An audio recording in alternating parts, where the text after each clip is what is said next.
So, see, for whatever reason, Discord's not getting captured on this scene after all that work. Cool. Yeah, right. After all that, it should have just easily taken it over. Let me open up.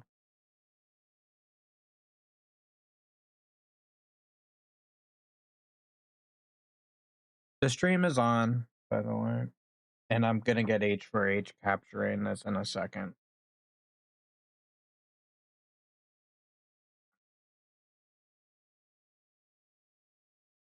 Yeah. Sometimes when you're setting sources, it like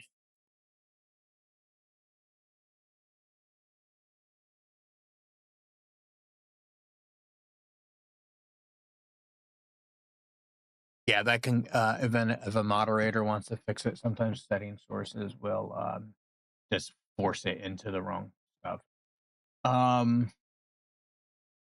This is amazing that the whatever, yeah. Why is this not giving me? All right,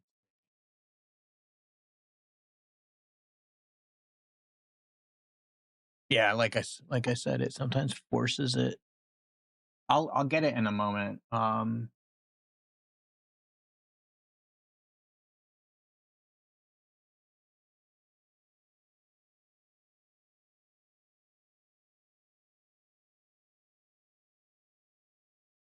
Why is Discord not here? Browser.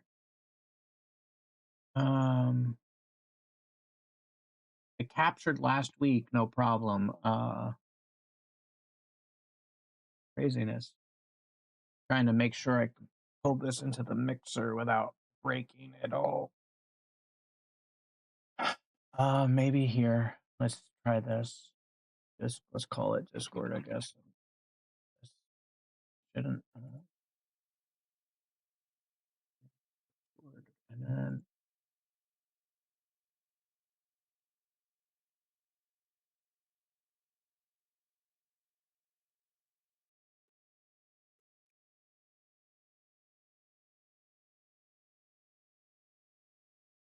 meet.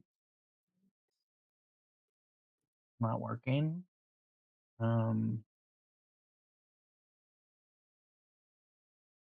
Move that.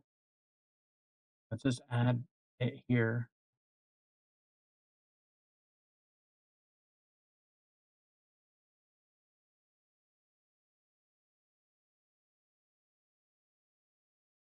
Discord. Understand how this is not part of the whole course.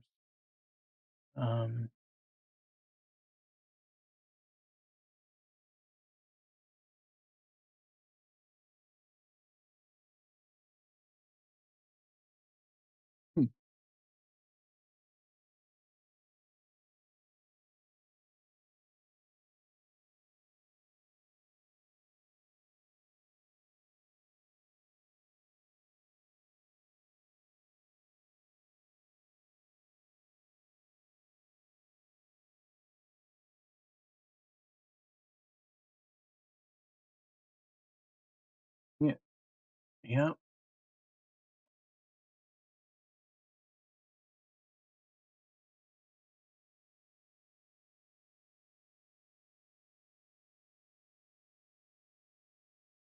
Try.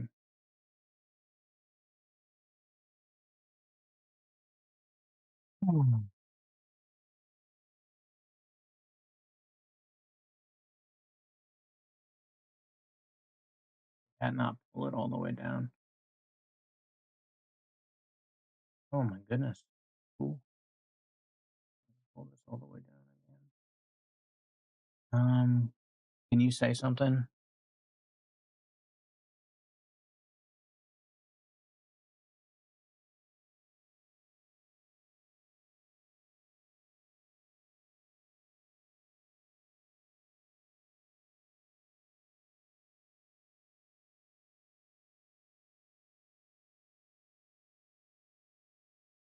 Okay. Well, properties. I've got Discord in here and it's not tracking. Got on monitor. It should be working.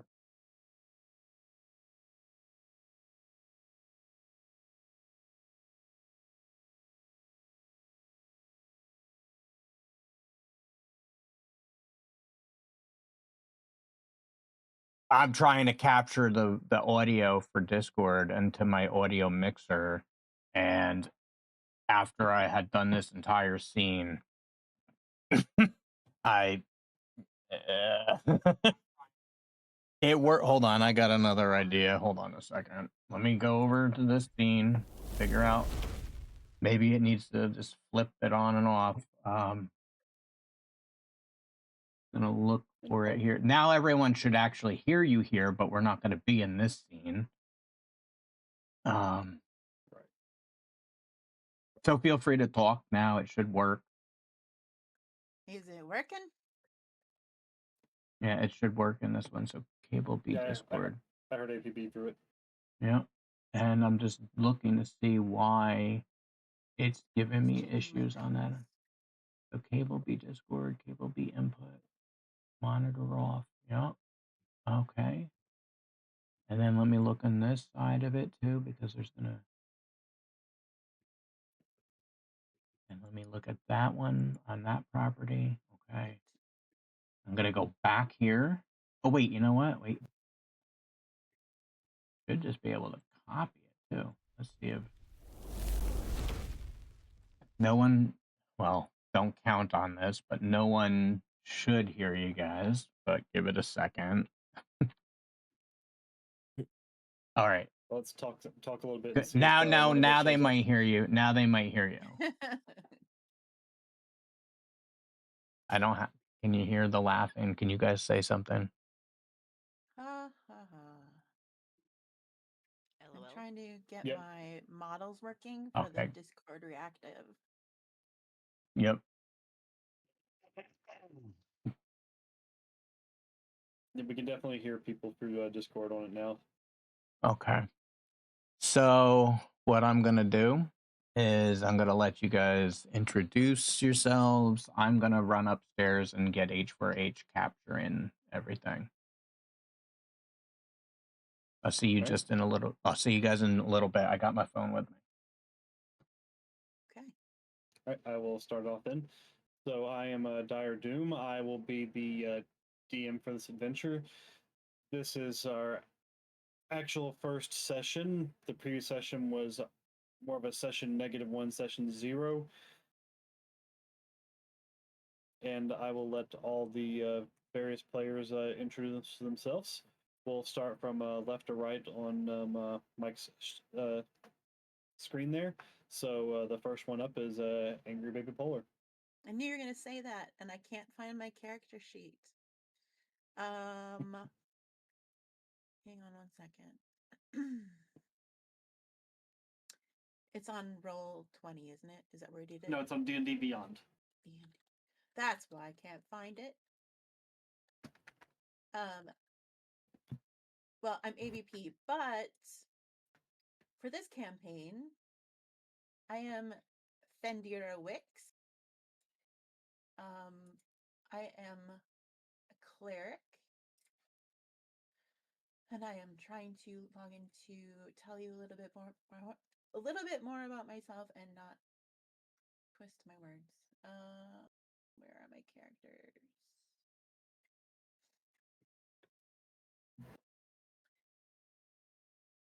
Why can I not find it? Are you on the website, D&D Beyond? Yeah. Go to Collections, and then my Oh, my campaigns, characters. Oh, my characters, either one. Okay. Fendira X. Here we are. Thank you. Mm-hmm.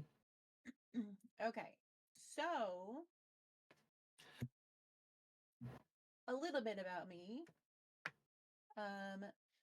Fendira really is into history and and she's an optimist. She has a very soft spot for people who have gone through some stuff, especially people who are grieving. Some people think she's nosy, but she really just likes to know where people come from and more about them because it helps her figure out how they tick. She always believes in giving people a second chance, sometimes to her own detriment. And you will often see her with some sort of sun-shaped charm.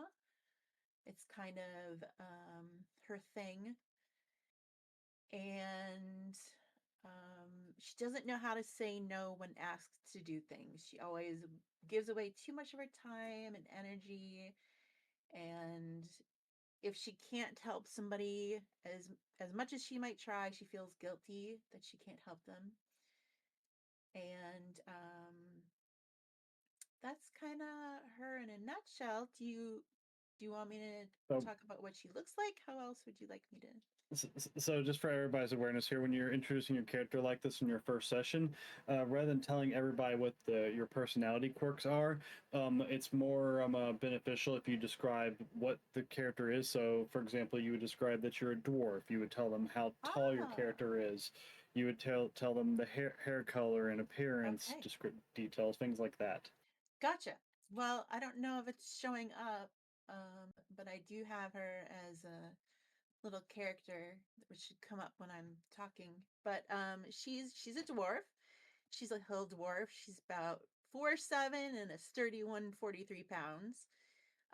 She's got kind of a dark blonde, graying hair that's always in two braids. She has some wrinkles from smiling all the time. Um, she always looks like she's been out in the sun too long, but it's really just that she has rosy cheeks just because. What else? She has really, really vivid green eyes. And like I said, you'll see her often with some sort of sun charm, usually on her cloak. She wears a lot of greens, browns, and oranges, and uh, those are just kind of things that she found in nature. And um, yeah, that's pretty much her. She's like a little old lady, but has a kind face. All right. Thank you She for the often introduction. Let's see. the other Thank you thing for the is introduction to Fendira. thanks. She also smells a lot like herbs because she likes to use them to heal. So Okay. Well, thank you for the introduction for Fendira. Our next character is being run by Seventh Dragon Ball. When you're ready, Seventh. Yes, I am a bard, and I don't necessarily like to sing, but I do love many instruments. I have red hair because I am a fiery individual with uh, lots of spunk, and um I have a lot of charisma and deception in what I do. Would you like to tell everybody like what species are you? What's your character's name? Things like that. Oh snap! Well, I am. My name is it's Pepe Silva because I think that that was very very telling on the social engineering part. And I am a Tefling.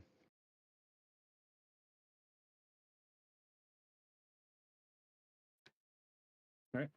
Thank you for that brief introduction to Pepe Silva. Next up, we have Falku. Oh, I am a SMR humanoid. For those of you who don't know,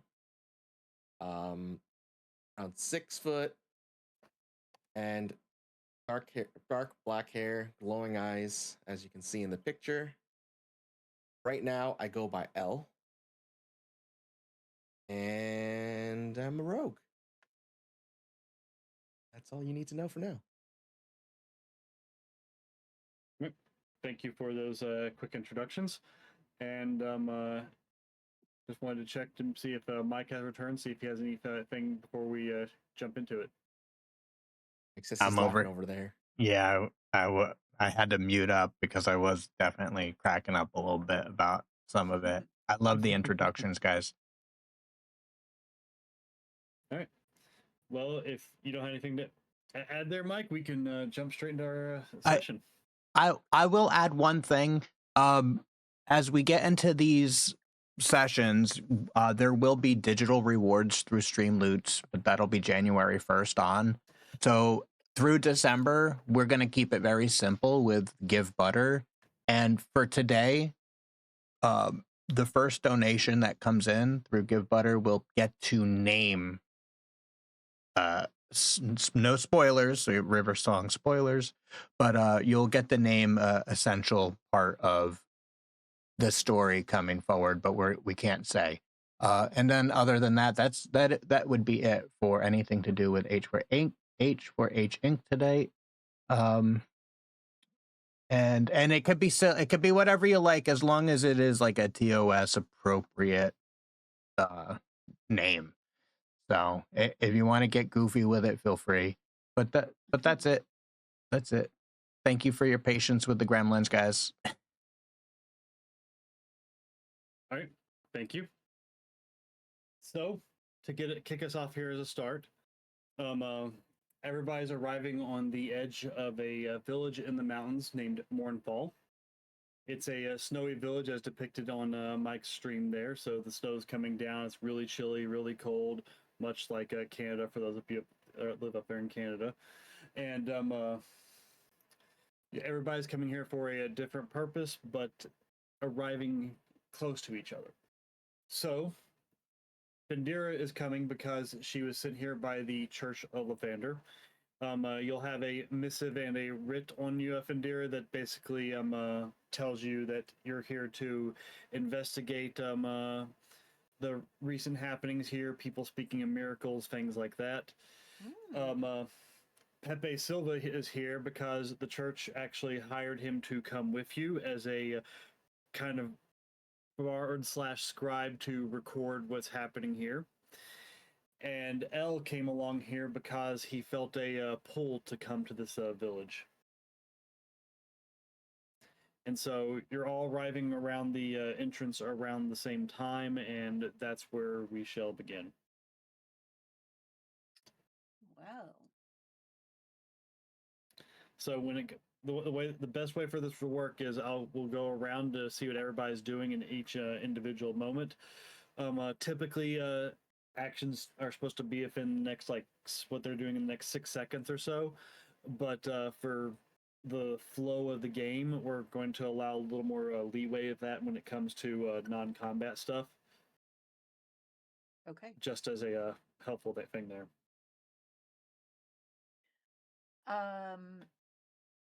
I am looking around town and looking to see if there's a local church or other religious buildings that I might explore. Okay. How about Pepe?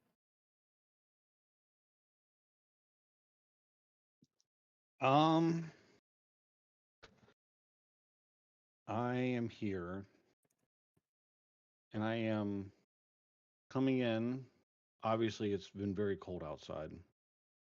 I'm warming myself up over the fire, and I am trying to get warm, and I'm looking around the room at the individuals there as they're all cold, and I'm scoping out individuals that I think might be able to help answer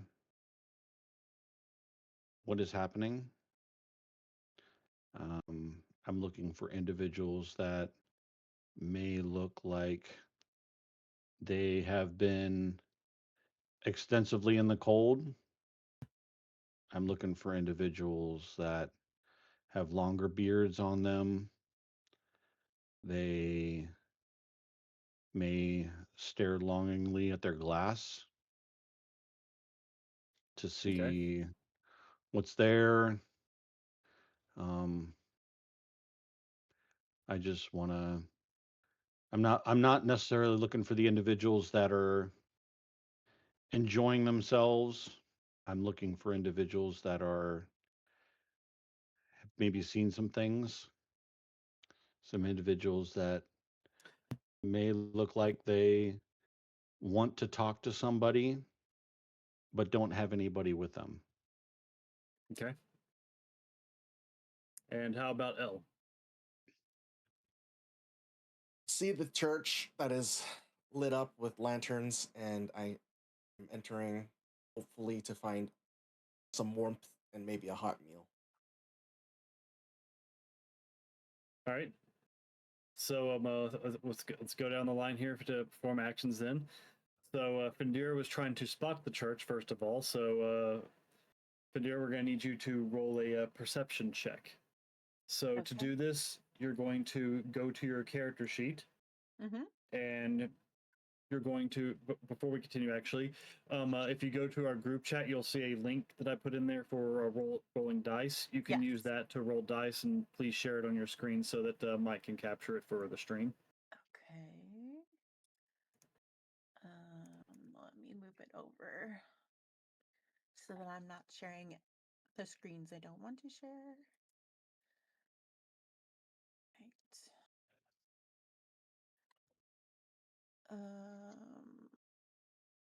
Right. Share screen.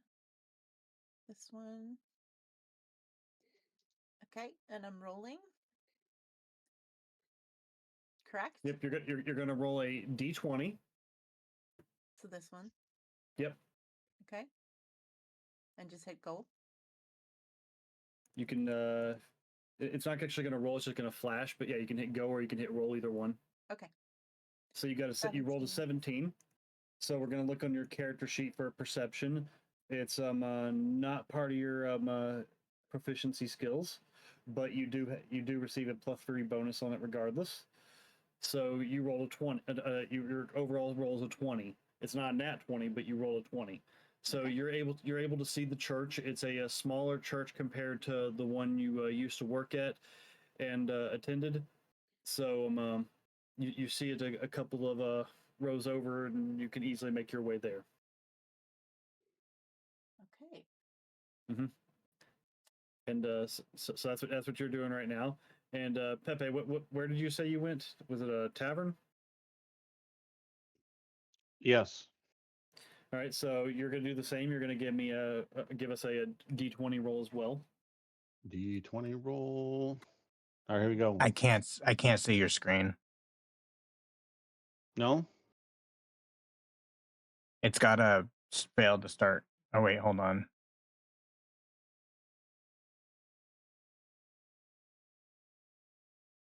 You try it again. But no, it looked like you had it. It was. You know, we really need that roll 20 next week. Yep. We'll get the workaround going for next week. This isn't actually the most exciting for people to see the dice, so yeah, we see it. You just got to roll it. Let me if you do didn't that. already. Did that work?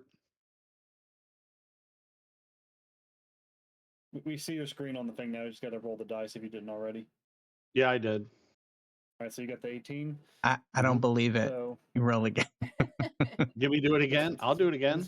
I'm kidding. I'm fine. kidding. Yeah, go for it. Go. You're good. You're good. So your total roll is up to a 19 because you have a +1 to perception. So as you're in the tavern, looking around, you see that everybody's in the tavern is wearing very similar robes, and you really can't tell anybody apart from one another because all the robes hide their faces. Mm. Okay. What color are Right. these robes? They're all like a burnt orange. They're like a burnt orange. Do they have any symbolism on them?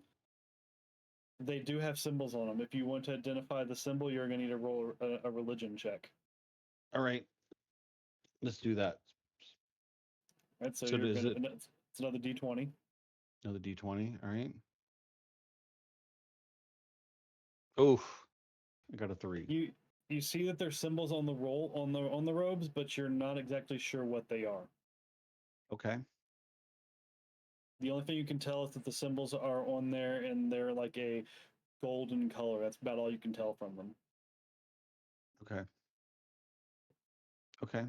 So what can I do from here? Can I approach? Am I still rolling for how does You're, this so before we continue with what you're doing, we next need to see what Falco's doing since everybody's Okay. down their own path right now, real quick. So we're going over to Elle, who went to the church, and is looking for basically. You said a hot meal. Is that right? Is that right, Falco? Fire and a hot meal. I'm assuming that was a church, the big building in your thing that's lit up with lanterns. I don't know. It could or could not be. Yeah. So that's what I was saying. That's where I went. The big building is the church. So you're going there and you enter it, and can you give me a perception check as well? Yep. Are you seeing it now? That's a nat 20.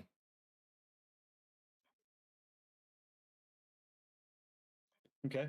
So you enter the church, and it's oddly deserted, and everything you can see inside the church is in line with what you would picture for a church of what you know it would be a church of Lathander.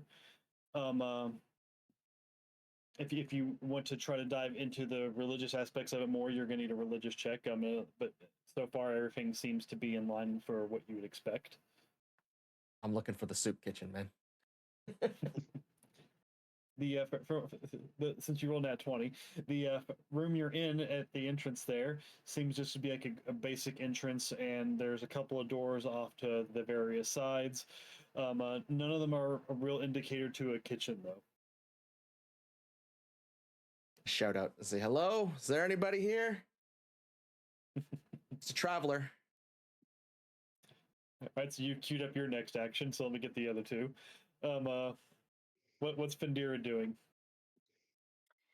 Well, Fendira decides to go into the church.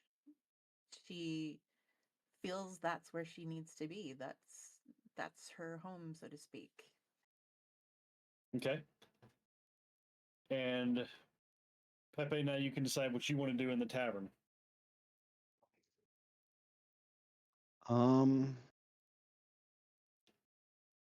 So if I have everybody sitting around there, they're all worrying about the same thing. Can I ask what's the look that they have on their face? You can't see any of their faces, by the way. You can't. Oh, that's right. You said I couldn't see any of their faces. Okay.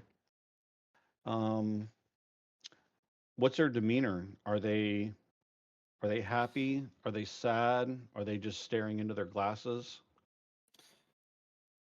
They just seem to be going about life and ignoring you completely. Okay. Ignoring me completely. All right. All right. I want to go to. I want to at least get a feel. I want to go to the bartender and at least inquire who these individuals are. and why they might be here. Okay. Right, so now we've got everybody's next action here. So, Falco, as you're yelling out for help from the church there, this dwarf comes barging in the door behind you and looks to be very comfortable in the church as she is looking around. She's not noticing anything out of the place either because it's all the Fendira-related stuff.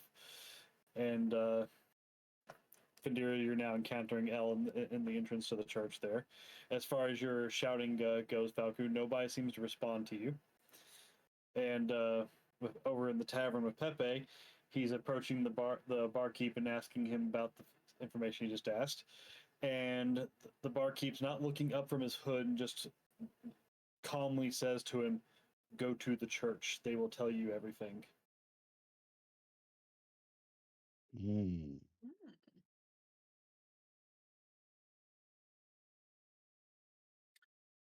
All right. So I see Elle and I say, "Wow, you're a tall one." And I ask if Elle is from here and if he can tell me anything about the town. So before you two start conversing, let's cue it since Pepe's not moved. Let's cue up Pepe's action first. Oh, okay. So Pepe, what are you doing next?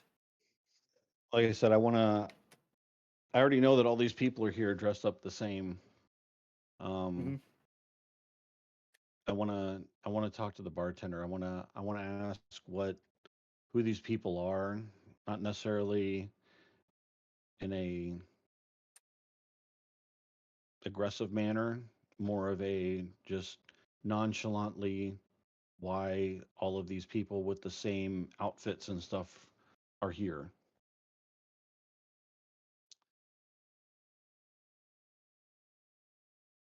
All right, so we'll get back to how he responds to you here in a second. Now let's let Fendira and Elle have their little introduction.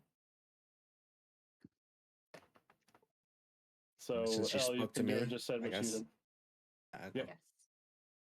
Yes. I'm not from here. I'm just traveling, trying to get out of the cold and get a hot meal. My name's Elle, by the way. Well, I'm Fendira Wicks, and I'm not from here either, but I know I belong here. I always belong in places I end up.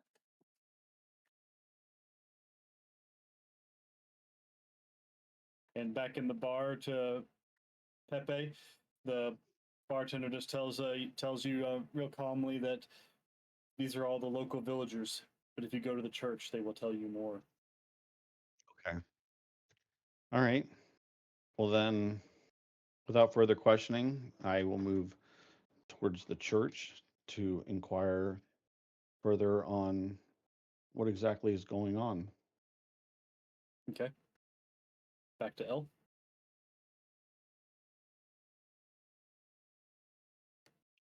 Was muted. Just starting to make myself at home. There's nobody else here.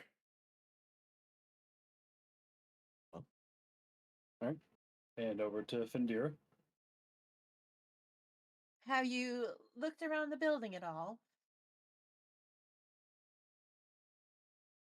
Not at all. And Just looking to start a fire now. In the building? Looking for a fireplace. Who said I'm just gonna burn the place down? Well, Chill.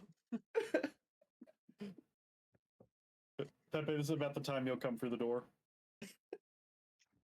I come walking through the everybody- door. As I open the every- door in a dramatic way, it flings open because the wind behind me is so strong. As I open it, the snow and the wind come rushing in, and everybody stops what they're doing and they turn around, and I have this dramatic look on my face, and I tell everybody, I was told to come here. I was summoned to be here. And I turn around and I close the door, and then I walk closer to the fire to get warm.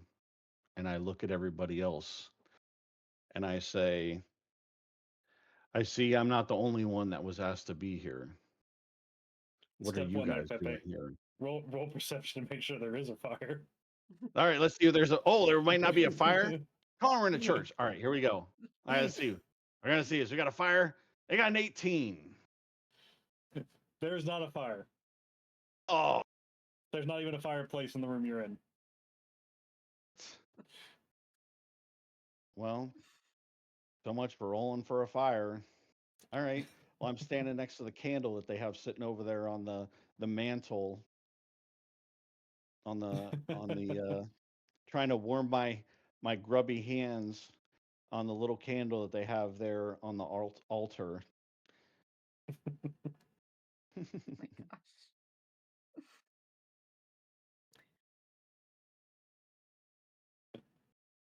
Right. Back to L. I'm looking around, looking for anything flammable that I can use as Flammable. kindling. Uh, Cold. Do you see that how it is up there? I'm cold. That's my number one priority. give me a perception for that then. 16 plus 3, 19. All right, you see a lot of smaller wooden trinkets around on shelves and such, as well as candles like the one Pepe's using lying around. You also not really something you want to set on fire, but you do see a set of double doors back behind the altar as well. I was looking for more like wooden pews or like there's carpets plenty of like pews. that. There's Something plenty like of that. pews and carpets too. Yeah, that's what I'm How looking for. rude.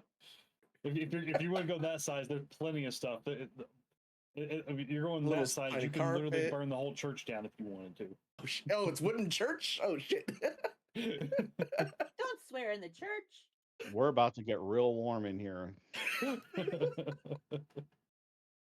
All right. Well, I just looked around, that's all. I didn't do anything yet. Okay, back to Fendira. Fendira clings to her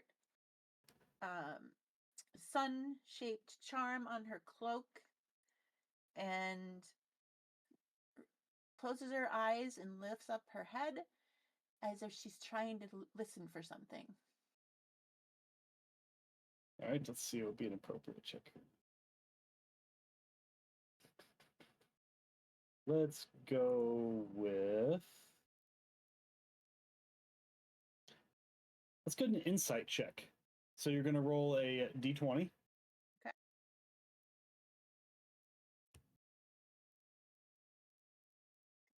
we not rolling?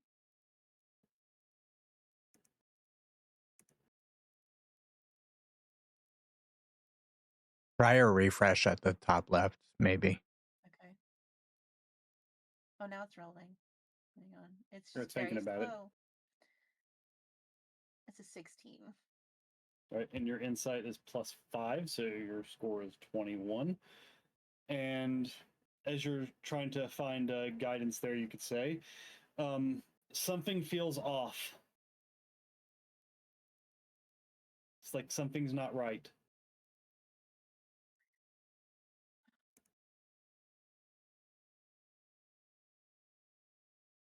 So, do I let the others know at this point, or is that... That's up to you to say. Do you tell them? That's not for me to tell you. You get to decide what you want to do. Friends, can you be quiet for a second? I sense something is off. And how does Pepe respond? I think she's talking to you. Pepe's accusing Elle of it, so how's Elle respond? Well, he's over there trying to rude. burn the place down. Dude, seriously, put the trinkets down for a second. Let's not burn the building down just yet. Let's see what's going on here. She's definitely got something that she might have an insight on what's going on here. Let's go ahead and take a time out. All right. Go ahead and put your flint down for a second before you burn the place down. Let's see what's going on. I look at Pepe and say, as in like, what the heck? Look, it's rude as hell. Then I ready my bow, my short bow, and then I look for a place to hide behind the pews or something. Ooh. Well, there's plenty of pews for you to hide behind, but go ahead and give me a hide check. Or let's see, hide's not there anymore. Stealth check. Whoops, the double clicked. It was the first one was an 8. 8 plus 7. 15. Okay, 15. All right. So you're crouched down over behind the pews right now. You don't feel like you're being watched at the moment, but how Fendira and Pepe handle you just crouching behind the pews if your bow out is for them to decide. So now we're up to Fendira. Because I feel as though something is off, I'm going to trust that my new friend L also senses something, otherwise he wouldn't be ducking behind something with his weapon drawn. So I'm going to want to move closer to him and hide next to him. Okay, stealth check. So you're going to roll a d20 and your stealth is -1. Okay. If it will do it, 1 second. Come on. Sorry, it's being really slow. It's like bogged down by something. If you want to see dice throwing around your screen, I have an idea you can try. Try opening up your character sheet real quick if you don't have it open already. I do have it open. It's not So if you open now either. See what you're. I see what you're talking about, dude.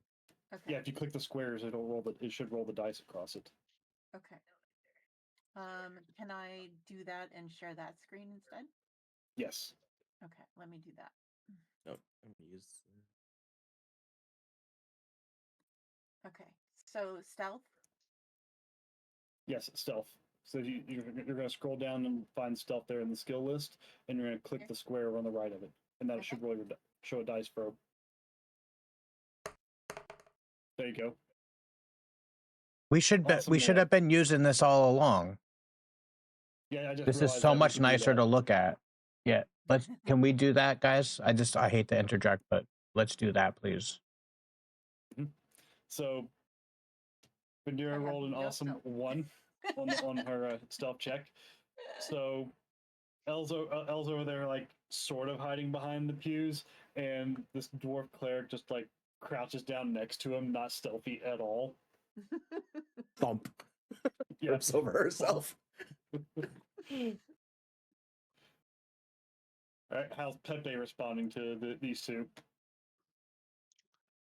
I would like to think that I have a little bit more confidence. I see out of the corner of my eye how they're hidden.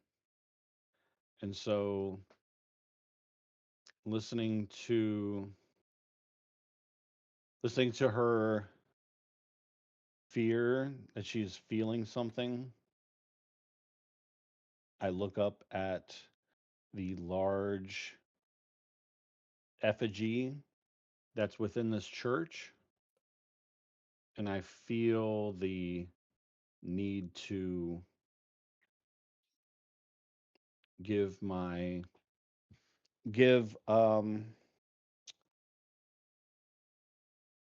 moment of reflection to the higher being that may or may not be causing this disturbance. So I walk over to the altar and I decide to kneel down,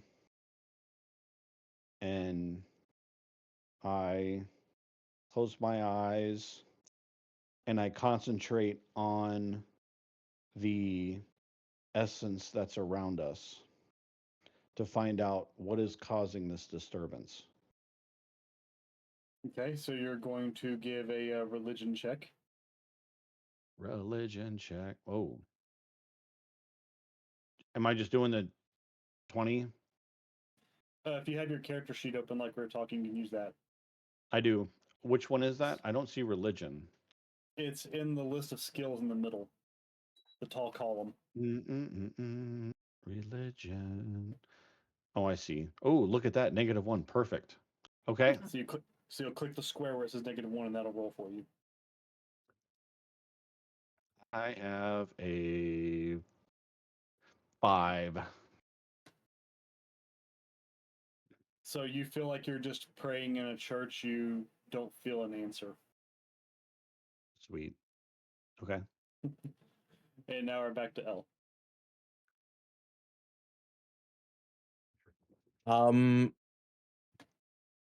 I moved to another position because it was blown up by a dwarf. And I used my perception to take another look around. All right, give us that perception roll then. 18. You see a lot of symbols dedicated to Lathander. Can you give me a religion check on top of your perception? Oof. 7. That looked like a 1 from my point of view. It did almost look like a 1. So when it comes to the symbols of Lathander that are around the church, you don't seem to notice anything out of the norm. And I realized that it's the same symbols that Fendira is wearing. They will look very similar, yes. Well, I point to her and like her where her symbols are. I guess are there her chest or shoulders? Just like and like look, point it up and down, like hello. It's already my problem. It's already my fault, is what you're saying? No, I'm saying what is this? Can you read any of this? All right, so how's Fendira reacting to this?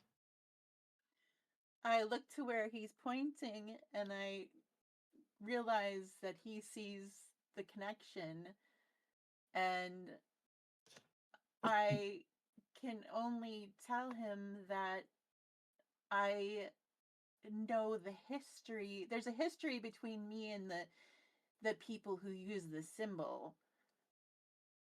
Fendira, if you're looking at the symbols in the church, give me a religion check first, please. Okay. Come on. Roll. Oh, why is it being so slow? Did you click the square? I did. You got a 4 plus 5. It was a 9. Oh, A 9. it's not showing for me, so okay. All right. Yeah, there's a log, we can see it. Oh, okay, awesome. That's weird that it didn't roll for you though. Yeah, I saw it pop up. It's on my side too. So with what you're seeing on the symbol itself, from the distance you're looking at them, they appear to be the same as what you're wearing on you. You can't really pick out anything immediately out of place with them. Okay. One sec. But as you're all trying to decide what to do, though, the double doors in the back behind the altar do seem a little interesting. Okay. So now we're back over to Pepe. So, Pepe. Yeah. You're Fendira. All right. Well, since my praying didn't go anywhere, I stand up. I look around the altar there. And as you had noted, that there are some double doors there. So I alert the other two. Hey, have you guys seen these doors over here? And then I go over to inspect these doors to find out if there's any kind of writing or anything on them. Okay, so you're checking out the doors. You're actually going to use an investigation check this time. Oh, sweet. It's another -1. We should do good with this. Oh, look at that. Got an 8. Nice. So nothing stands out about the doors to you. They just seem to be a pair of double doors behind the altar, leading further into the church. All right, over to you, El. And also, please keep in mind going forward, when we're not going to let's just not repeat the same actions. So, Pepe, you investigated the doors. El, let's not go investigate the doors. And Fendira, let's not do that. In I'm chat, still skulking investigate. around. Sorry, Falcon. Do it. That's what I was looking for. I am still skulking around, just very apprehensive. Everything's what's going on because I don't know. I have two people who just showed up. Somebody who seems related to what's going on just by the symbols of the church, but still doesn't know what's going on. And then crashes over the pews. Yes. And I'm just apprehensive of both of them because I don't know who they are, even though Fendira is the only one that introduced herself to me and I her. But dude, I got a pan flute, so So I'm still skulking about, is all I can say. Right?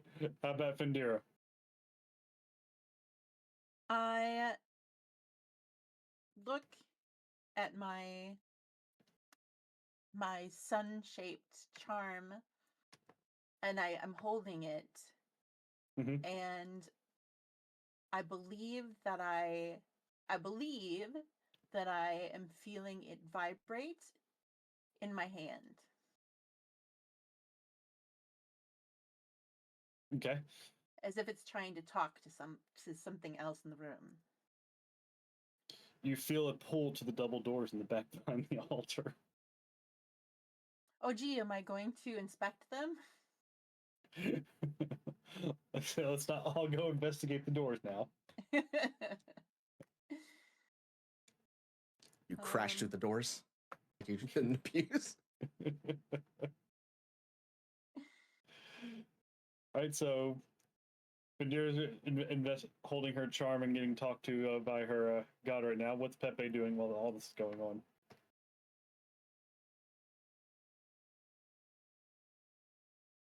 I feel the need to investigate further. Even though I can't see the symbols on the door, I turn around to El and Fendira and I say, I have been summoned to come here, and I feel like we all need to be doing this together. I am Pepe Silva, and I have a pan flute. I feel that this is our calling and that we need to go further and figure out exactly what is going on here. And I go down to inspect the doors and I try to turn the handle on the door to open it. Okay, so you'll find the door is unlocked and up. Never mind. Go ahead. You'll find the door unlocked as you turn the handle, and it opens easily into a room that is very differently decorated from the one you're standing in. For example, it no longer appears to be in a wooden church. It now feels like it's straight out of some ancient ruins. It's made out of complete stone everywhere, and everything seems very ancient compared to the room you're standing in. Okay. So what do you want to queue up for your first action seeing this new room?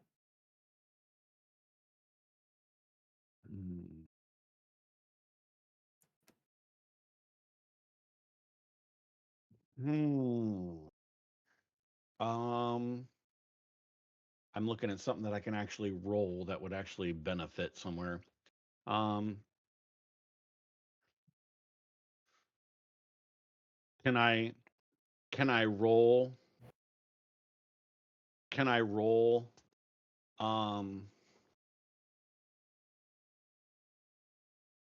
I roll something that would persuade my fellow players? You can try to roll persuade on them. Okay, sweet. So I want to roll my persuasion for both of them to come with me and follow me through the door for us to work together and find out exactly what's going on. Right, so you're gonna roll a persuasion check then. I got a +5 for persuasion. Yep. So you're just gonna click the +5 to roll it. Oh, sweet. I got a 10. All right. And now we're going to need to go over to L, and you are going to as a counter to his persuasion check, you don't need resist. to make. Oh, what's that? I don't You're not resist it. Yeah. All right. So you're going to be persuaded then. Yeah. Fendira, do you try to resist his persuasion, or are you just agreeing to him? I'm hesitant, but I follow anyway. Okay, so they're both going through the door with you now. I didn't say I was going through the door. I said I'm coming Oh. with. But I line up with the door frame, like, Yeah. you know, That means you're going to the entrance of the door. I used the cantrip light on his horns. I believe you can't use it on his horns, though. It needs to be something not attached to somebody. Oh, it was something I touch, whatever is, I don't know, his chest, like tunic or whatever. I'm pretty sure you can't use it on anything that's equipped. Oh, it's just touch one large or smaller object that isn't being worn. Okay. My bad. Skip it then. So you just gather at the door. Yeah. Hey, but we're all in agreements, though. It's the larger one, right? I want to ask something here. In Go the ahead. first session 0, Doom was reminding you all that when you're becoming into like a certain interaction, if there's battle or not, like remember the equip, like do you need to equip thing? Yeah, because we're all new here, but I couldn't help but want to ask that. Is that a good time to ask Doom? Yes, this is a very good point to make. Please go into your character sheets real quick in your inventory and make sure you have your equipment equipped. I pulled up my bow a long time ago. Yeah, no, just a reminder, make sure it's actually equipped. Inventory. I think I did that right. So I think I got both my daggers, 2 daggers, and a leather. Right? They have the blocks next to them. Is that what it's supposed to be? So if you have it checked, the box checked, you have it equipped. Like if I look at Pepe Silva sheet right now, I see you have 2 daggers equipped. Well, I had the leather there, but The I clicked leather's on it. armor. Leather's armor. It won't show in action.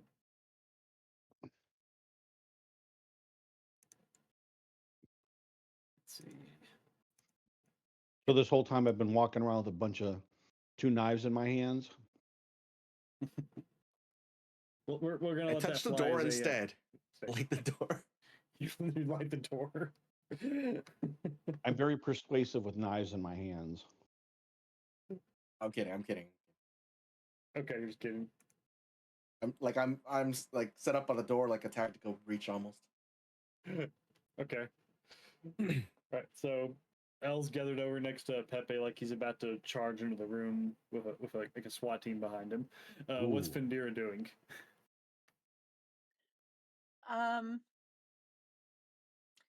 My eyes are shifting to the left and to the right. And I smell something very acrid in the air.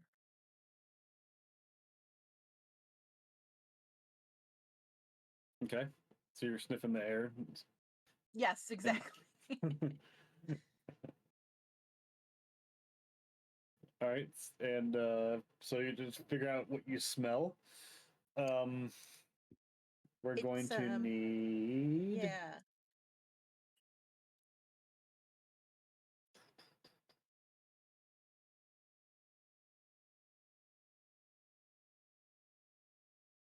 Let's go with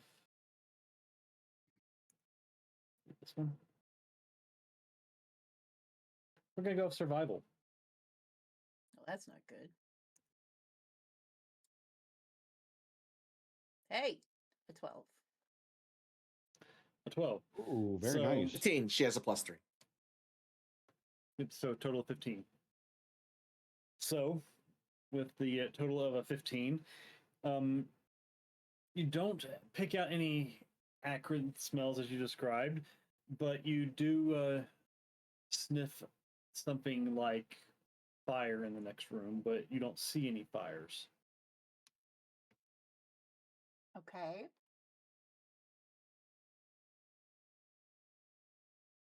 I'm going to look suspiciously at Elle.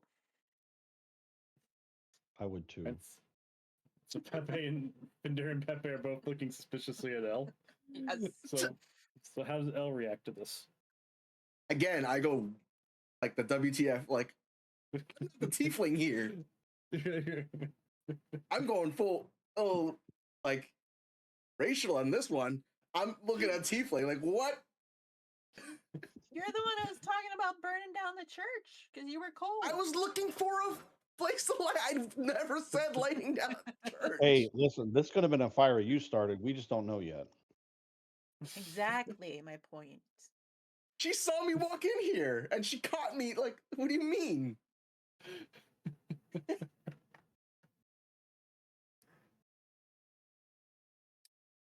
This seems like profiling is all I'm saying. Whoa. Looking at the shady figure in the black robe, huh? Profiling. I use my perception to look into the room. All right, give us a roll then. 12. So as previously stated, the room looks very weathered and made of complete different materials than the one you're in. It seems to be like an extended altar. Yeah, we all have dark vision, I believe, by the way. If it's dark you in do. there. It's not. There's like lamps and stuff around the sides, so it's not a very dark room. It's actually really well lit, and like I said, the room appears to be made of stone. It appears to be an extension of the area of worship, but unlike the room you're in, it seems to be very ancient by comparison, and like it's a complete different location.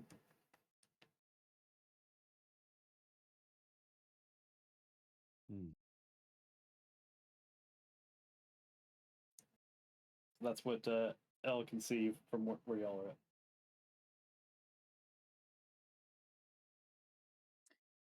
So out of character question, if my friendly players here know something, I do not, correct? Until they share it with me? Correct. It's up to them to decide if they want to share it with you or not. You can just defaultly say that anything I say in regards to a check like that, if you're by yourself, that you just basically they're relaying it to you. Okay. Or we can play the telephone game and they can describe it to you. That's purely up to how you want to do it. Is there anything in the room to hide behind?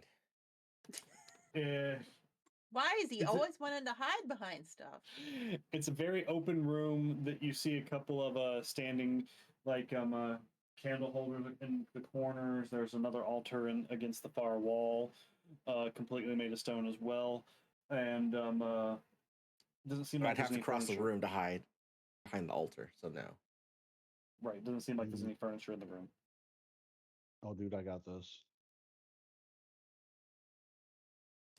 All right, so now we're over to Fendira.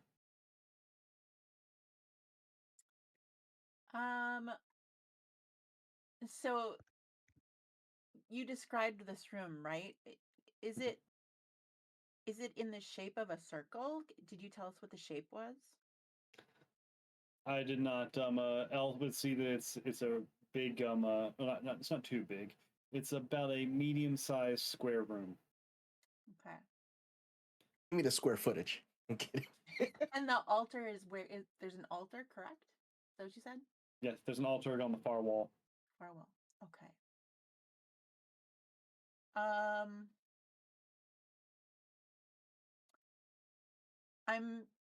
I'm thinking that I see something on the altar that I want to see closer.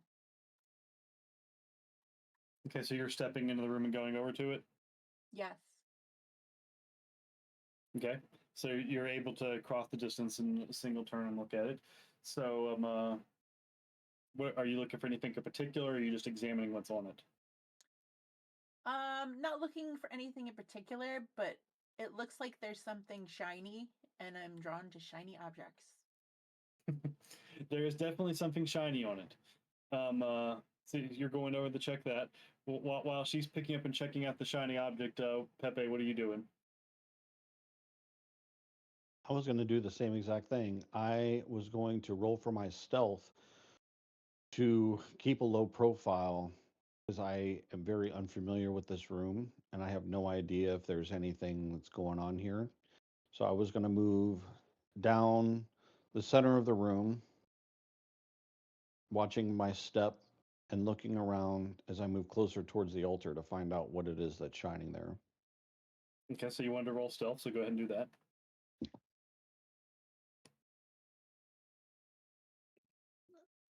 All right, I got a 14. Okay, so you're crouching and going across the room, all Skyrim style. Just creeping along, crouch down, you know. Mm-hmm. Fendira's already at the other side of the already at the altar, looking at something when you go get to it. All right, so while the Fendira's at the altar, Pepe is crossing the room in a crouch. What's Elle doing? You mentioned there was some lit candles or something. I'm just warming up. Inside warming up. Which corner are you hanging out in, warming up? There's candles in every corner. Is it like a rectangular room or whatever is it? It's like a square. Square? Mhm. I don't know. The back left side? I don't know. So the opposite side of the room from where you enter by the altar? No. Where we entered, I'm staying on that side. Like okay, to the so left right now. by the door. Okay. All right, Fendira, let's get a check from you on the object you're investigating. Let's see, we would be using an investigation check. I have 0 plus 19. Nice. So you'll see that it also has the symbols of Lathander on it, and I'm going to need also a religion check to accompany it. Which is here. I have 5 plus 8. Okay, so now that you're up close to it and you just the investigation and the religion check on it, you're seeing that it is the symbol of Lathander, but there's also something wrong about it. Like there's been alterations to the symbol, but you're just not able to pick them out in your eye right now, but you can feel that they're there. Okay. So while Fendira is investigating this, what's Pepe doing? Are you still creeping up to the altar? Well, I'm already up there. I've already made my way across. Mm-hmm. If she's already checking this out, I am taking a look at the other aspects around the altar or on the back wall. Is there another door? There are no other doors. There are no other doors. Okay. Was there a fireplace? There's no fireplace. There's no fireplace. Okay. All right. Then I'm looking around to see if there are, because Fendira has already explained what she has seen. She's familiar with the symbols that are on the object that she's holding. Okay, can I ask this? The object that she's holding, what is it? Is it a ball? Is it like a lamp? Is it like a piece of glass? What is it? It's a gold coin. It's a gold coin. Okay. A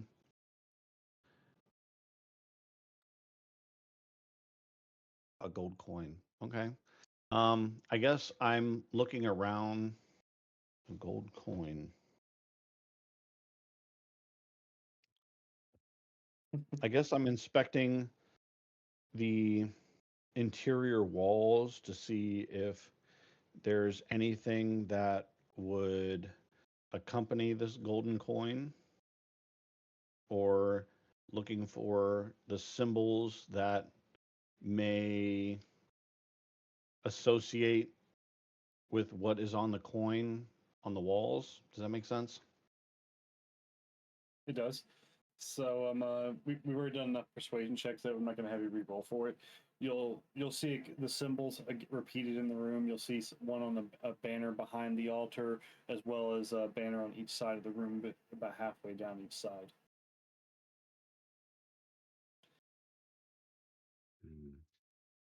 Okay. So while you're checking out those banners, Elle, what are you doing? Are you just hanging out, warming up your hands still? You probably burned the building down by now. You're the tiefling. Stop looking at me. Profiling. So Elle, Nothing. So instead of my bow, I'm just we're in a small room. Swap out to my daggers. Or no, okay. dagger / short sword. One I dual wield. Okay. As you're all investigating the room, the doors you came in swing closed behind you, and you hear it click like a lock. And now we're back to Fendira. I close my eyes and I know something is not right, because I know that what I'm holding and inspecting is not right. My urge is to hide behind L. There's nothing behind me. Yeah, Well, he's you're like standing in the corner. yeah, you're the front in front of me at this point. I'm making a move. I want to stand behind him. Or hide under his cloak if he's wearing a cloak. How tall is Elle? Dwarf. Yeah, I'm 6 foot. Okay. So you're moving over to hide behind Elle in the corner. Is she classified as small though? I'm Like, 4'9". No, there's a. I think that's still medium, no? I believe so. I'm double checking. If that's the case, then she can't hide behind me or underneath me. Because we're the same size. We're both medium at that. Yeah, you're both considered medium. Ha! Okay, so Foiled again. I have equipped my mace and shield already, so I'm going to ready them. Okay, so all right, where are you standing in the room as you're readying them? Since we've gone from I'm the still at the altar. Okay. I'm turning around and readying them. All right. How about you, Pepe? What are you doing? I want to try something. So I see Fendira had picked up the item and the door is shut. So I would ask that I can take this item back and possibly place it back on the altar where it came from, trying to see if this is like one of those Indiana Jones Temple of Doom kind of things, you know. I want to try putting it back to see if the doors go back to the way that they were. Okay. And Elle? I blow out the candle in the corner and try to hide in like half darkness or whatever. All right, give me a stealth check then. Shit.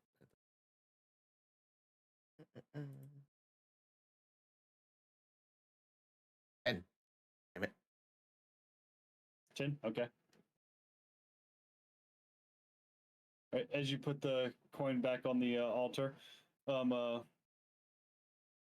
you do hear the lock click, and it does open again, but it's not what you expected. It doesn't just open up. Instead, 4 robed people come through the entrance and sort of spread out. Let me see if any of them can spot Mr. L immediately or not. 1 second. And just because I'm the DM, I'm not going to be the ability to roll these numbers on camera like everybody else right now. Let's see, that's a 6. So with the go ahead. Go ahead, Mike. Go ahead. Why would the D&D Beyond not have a you sure there's no dice roll for them to see you roll your dice, or is that supposed to be a hidden thing for everybody? Like, are they not allowed to see your roll? So this is in general, DMs don't show their dice rolls. Oh, okay, no problem then. I got you. Then we're good to go. Sorry. Like, to explain, if we were playing at a table in person, for example, I would actually have a screen in front of me to hide my rolls. Oh, okay. Oh, then there's no big deal. I do have another question while I'm asking this. So that I do like that the die is like just going all over the browser. Is there a spot where it kind of contains it a little more? Can you turn it so that the chat can see it a little better? Even though I don't believe so. The best you can do is like having the log up. Yeah, we're gonna let it be as it is, and then next week we'll get it. We'll try to lock it down. All right, that's it. Okay. Sounds good so far, by the way. Right. So as I was saying, 4 people come walking into the room. They're all wearing the orangish robes that Pepe saw at the tavern, and they kind of fan out near the entrance. And as they fan out, in the middle of them is a little a smaller creature there. I'm trying to think how to describe it real quick. It appears to be almost like a little red imp-like creature almost, but it's not an imp.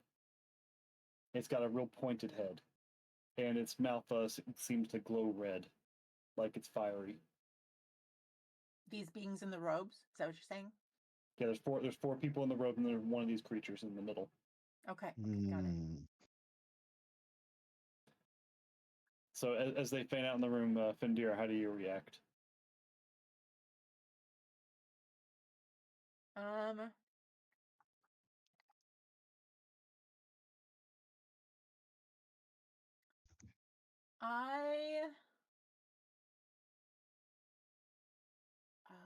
man, is there a way to do like a preemptive kind of shield around me or around us?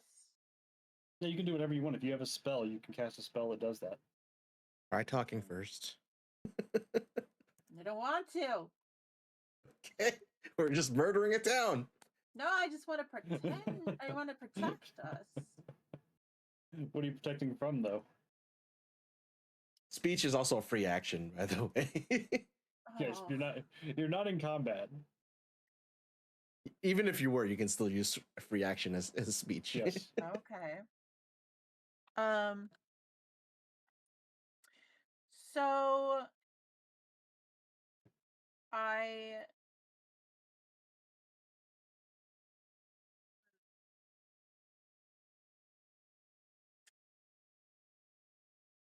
So the church or building that we started in, I went in there because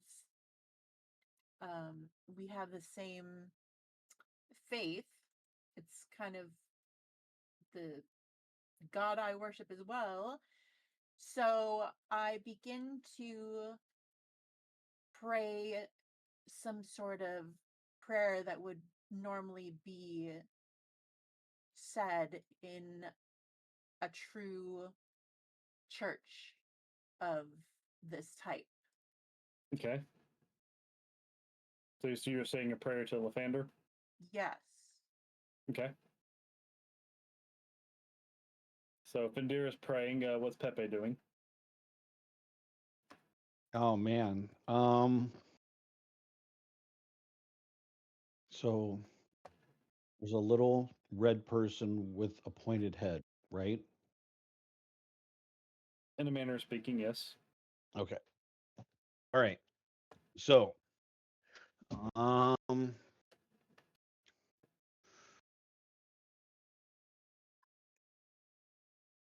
I guess I'm going to start out by asking why are they here?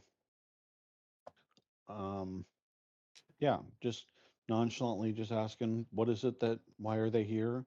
And why are they talking to us? Okay. So while you're speaking to them, they don't see you as they're coming into the room, L, so one of them passes right by you and basically stands right beside you in the corner, but they don't look behind them to see you standing there. So you're just waiting. Chill. Should I? You want another roll or? No, you don't need another roll for hide or anything like that. You already rolled it. Because what I rolled as they came in was their chance to see you, and nobody saw you. So I'm just chilling. Right. So Wait, is the door open? The door is open right now, yes, because they just came through it. Can I try to sneak out? Or at least like on the other side of the door. 1 second then. Oh shit. Because you're trying to walk by one of them, so I gotta give it a check here. Hold on.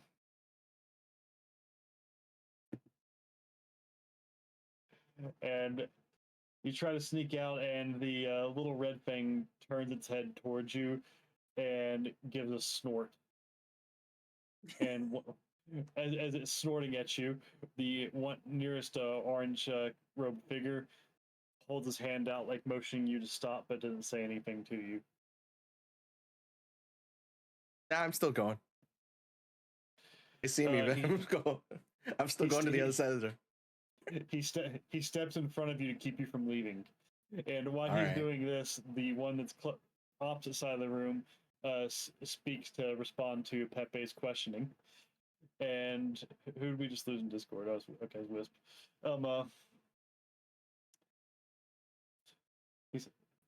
was Mike talking again. The one across the room from you, he basically speaks up to respond to Pepe's questioning, and he comments about how they're here to show you the path to the true dawn.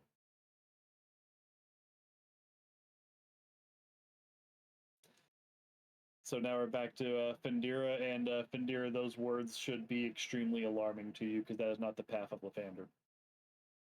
No, it's not. What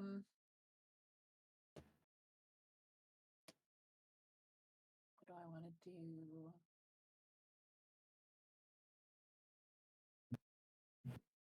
Oh, what am I going to do?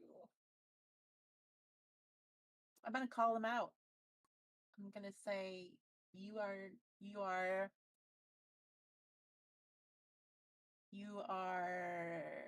heretics. Yeah. Basically, I want to say that you are not following the path of Lathander, and I want to know what they're doing there. Right? How's Pepe responding?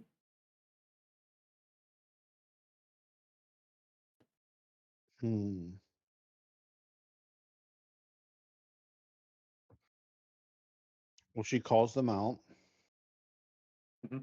And I think that I want to at least keep a level head about this and listen to what they have to say. Okay. So you're waiting to see how they respond. How's Elle responding over there being blocked from leaving the room?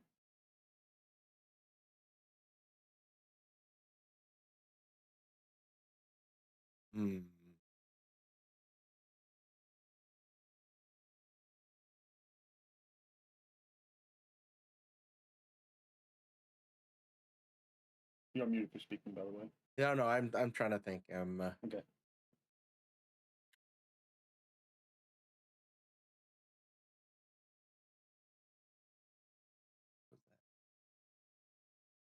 I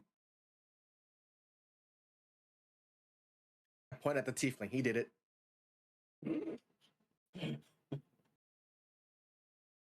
Wow. All right then. So I don't know what his name is yet. I just pointed him. He did it. He introduced himself before Did he? you. Yeah, he did. All right, introduced himself. Pepe did it. Okay, then. Wasn't me. So, in response to Fendira calling them out and saying that they're heretics, they just simply comment that no, the true dawn is the correct way.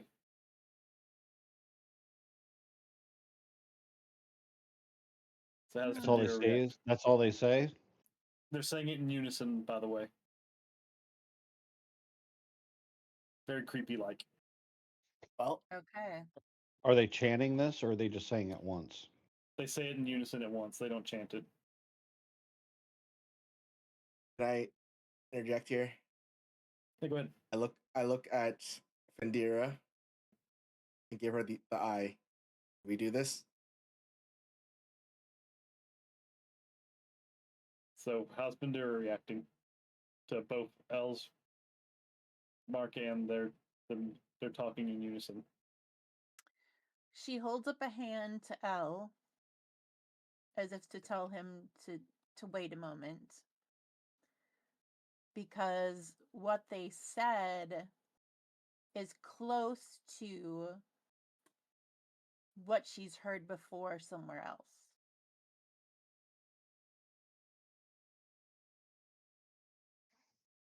Are you saying anything to them, or? Yes.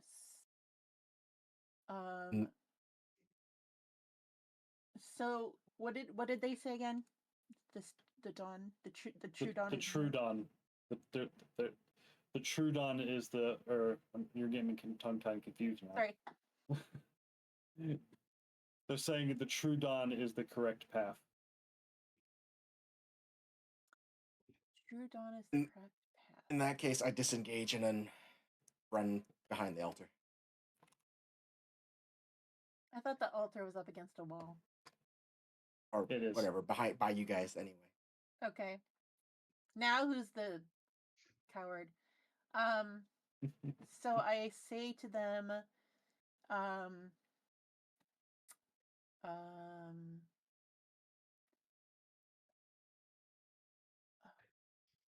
so I remember that I have heard that before, and I remember that there was a response to it, which was the true dawn comes in the morning.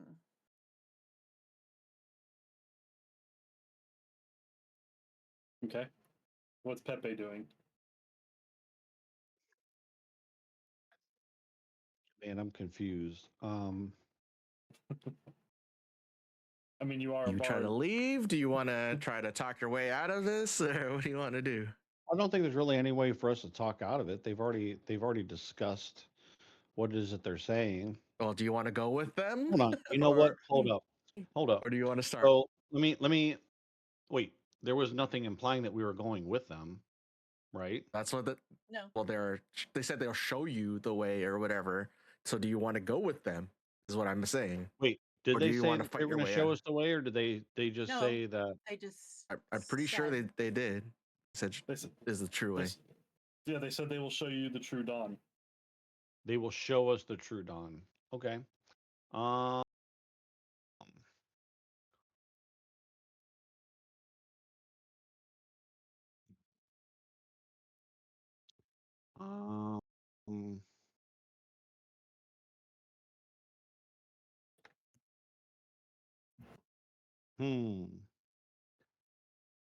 What is something we can do here? I don't know. You want to go with them? Do you want to talk your way out of it, or do you want to fight through them? I mean, honestly, at this point, I was ready to go with them. You know what? So, Time for some Kool-Aid, guys. what do I have on charisma? I got a +3. Okay. So I am going to now explain this to me. The different tools that I have. I got a fiddle, pan flute, thieves' tools, trumpet. So how do I know what each of these do?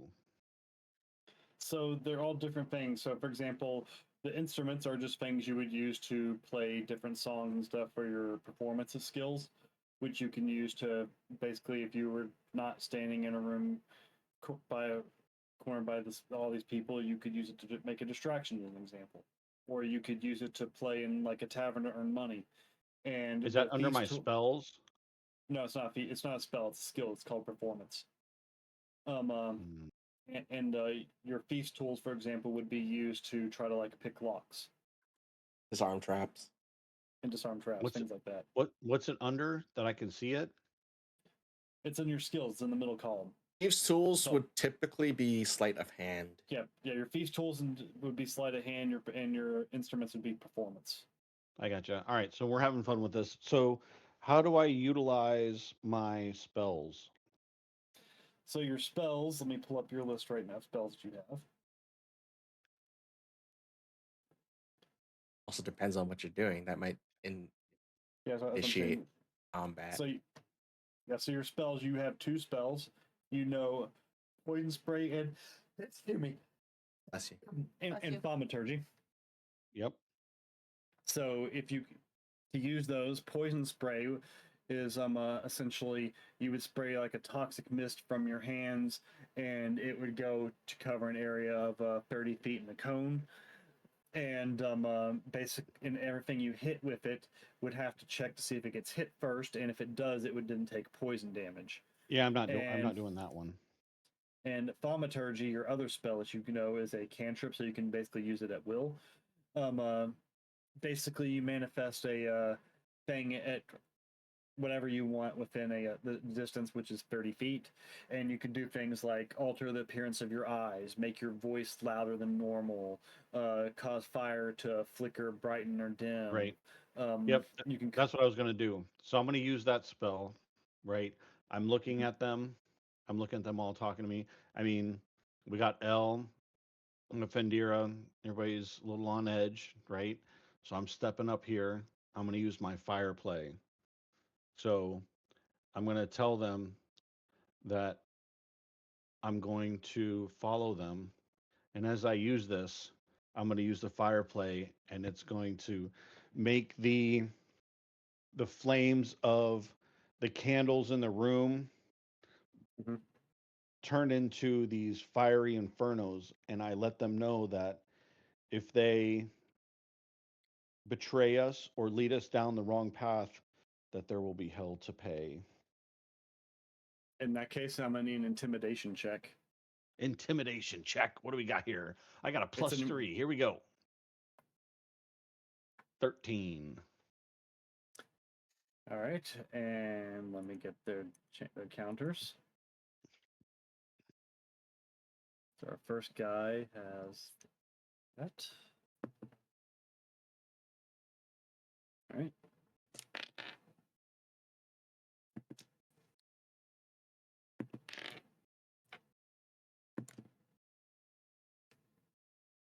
I'll say, so you're about to get D&D, just so you're aware.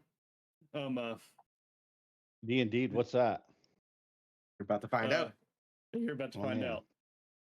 So you rolled a 13, and you tried to intimidate them out of fear there, basically. And their reactions are the 2 in the corner next to L, or where L was, pull out a sickle from behind their robes.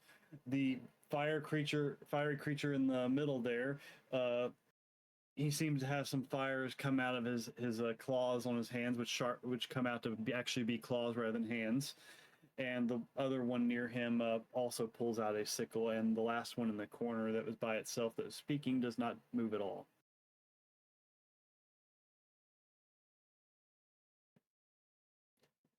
In other words, your intimidation check failed.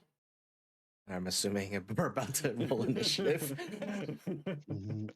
All right, it was a good game, guys. So while that's happening, what does L do? Yeah, L. Well, he already ran away, didn't he? No, I'm right behind you guys. Yeah, he's behind you guys. I prepare my bow instead again now, since I'm behind them. Okay. And steady aim now. Yeah, do I? All right. And The little fiery creature finally speaks up instead of them. It yells something in a language nobody here understands. But from the tone of it, you can tell it's not friendly at all. It sounds something like a high pitched "get them," but like I said, you can't understand it. Okay. You checked their languages, though, right? I'm assuming. Yes, I did. Okay. So, with that in mind, I think you know what time it is. Hit the initiative button. Right beside the skill box, there's a plus or whatever, usually. Me? Everybody. Okay. Oh my god. I got a 15. Wait, where is it? So right beside to your right of your skills there that you were clicking on, that box on the right there, there's Your initiative. armor one. Yeah, right to your left of your armor. If you check the screen right now, I'm Yeah, he's got showing it, you where it is. Nice. Okay. All right. Oh. We fucked around and we found out. All right, so with this turn order, the first one up is Pepe. We're fighting now, by the way. Yeah, you're in combat now. I am behind them, just a Yes. Does make a difference for me.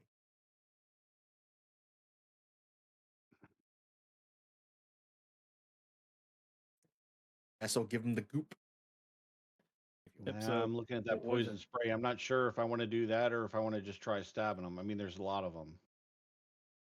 There's 4 people at in least robes I'm and behind there's you. one little red creature. I don't know if Fendira's beside you or behind you.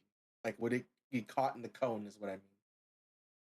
Probably In the current position, no, you would not catch any of your team in a cone. How far away am I from the little red creature in the middle? I would say you're probably about 20 feet, maybe. Ooh. So this has a range of 20 to 60 feet, but a reach of 5. So I'm confused on the reach and range. Are we talking about reach as in I can stab them and range as in I throw it? So you're talking about poison spray, correct? No, dagger. Or your dagger? Yeah, you can throw it. Yeah, you can throw your daggers. Within 20 there's no penalty. There's no penalty. And 60 is like extra range. You take a penalty. Mm-hmm. So 20 feet. DC. 20 feet is your optimal, and like you said, there's no penalty there. 60 feet is a long range attack, so you'll have a penalty there.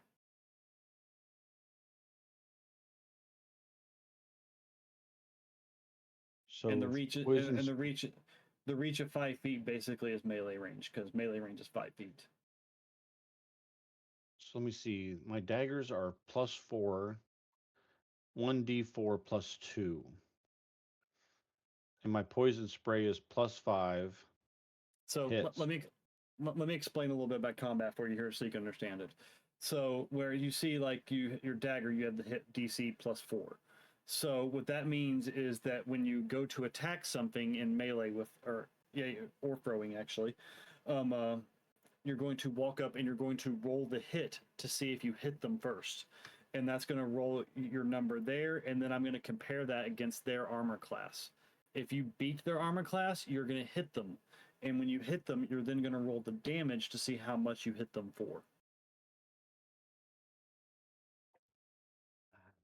So if I use my poison spray, is all 5 of them within range without hurting my fellow players?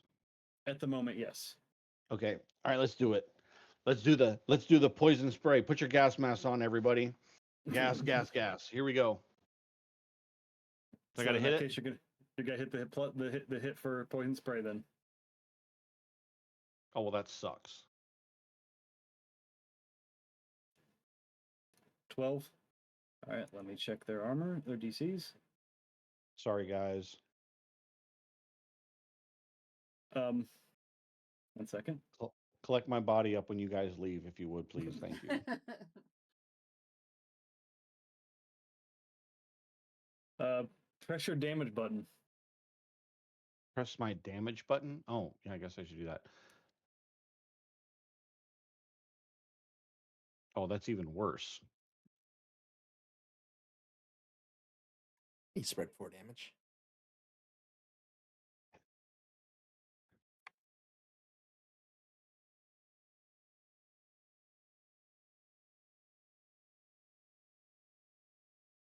So as you're holding your hands up and shooting out the poison spray at them. They all put their hands up to their mouth and start coughing a bit. It's clearly impacting them, and they all took damage, by the way. So, are they stunned? No, it doesn't stun; it just does damage. Okay. So that's your action. Are you doing anything else? Like, are you trying to move anywhere or doing anything like that? Well, I was gonna say with the poison spray, obviously, when it sprays, what I was trying to do is now it's like mace, right? So you spray somebody and then they can't see for a little bit. It hurts them. So I was going to tell my fellow clansmen to run. Whoa, Klansman. And I was gonna run because I'm assuming I'm still over by the altar because I never moved from when we were over there. Your spray doesn't And blind them, by the way. It Yeah, doesn't does have not a blind effect. Yeah. doesn't It's have blind just effect. It's Yeah. just straight up damage. It's If you just straight click up on damage. under spells and then you click on poison spray, Mhm. I have light. It'll tell you that it says it just does damage. It just says takes poison damage. Doesn't even I was poison gonna them. spray it and try to run. I was gonna grab the coin and run out the door with you guys.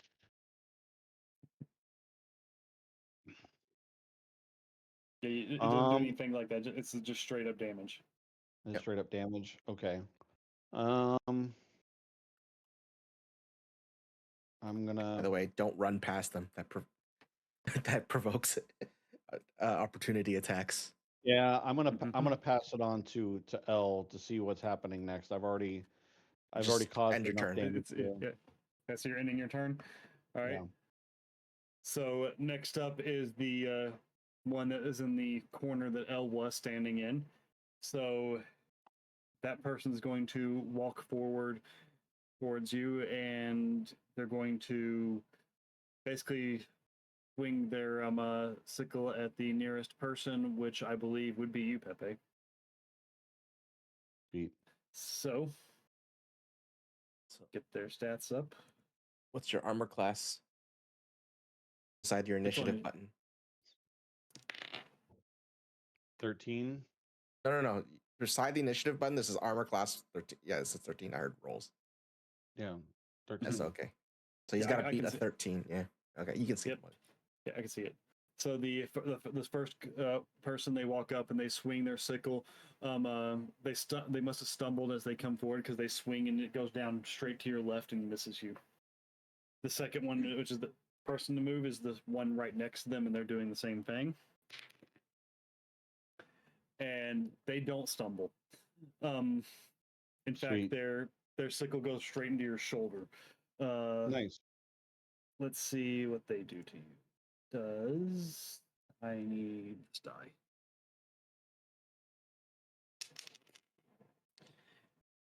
It does 3 damage to you. So you know how to keep track of your health up there at the top right?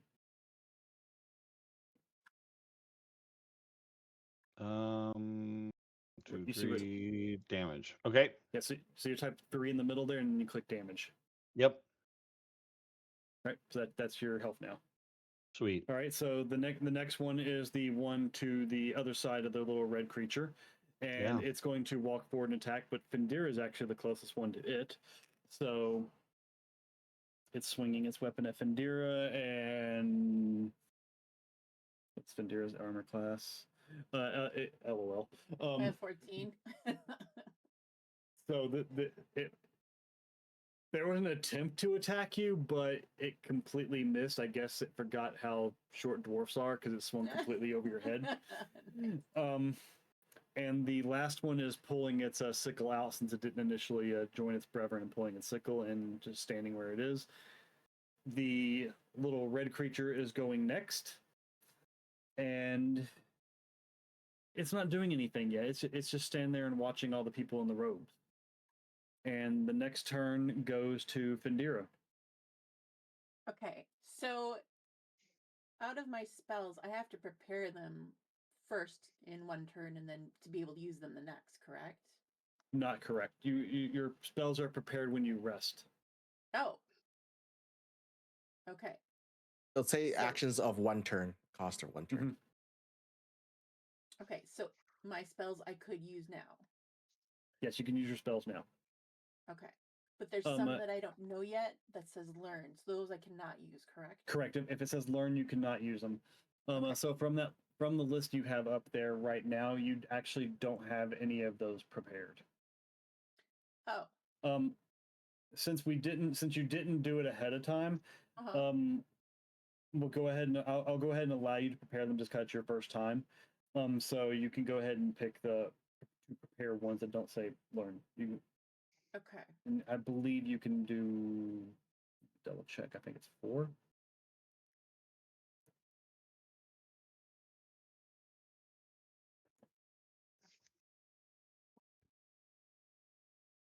Yeah, 4 of them. You can pick 4 of them. And if you want to know any of them, just ask, or you can look yourself.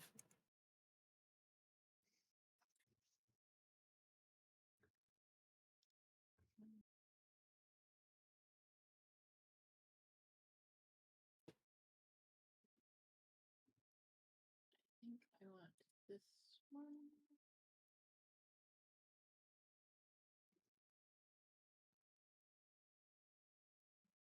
I am not sure which ones I wanted. I know for sure I want to be able to heal. Mm-hmm. There was Sacred Flame, I think, was your damage spell that you said. That's a cantrip. She's looking at her level 1 spells. Yeah. So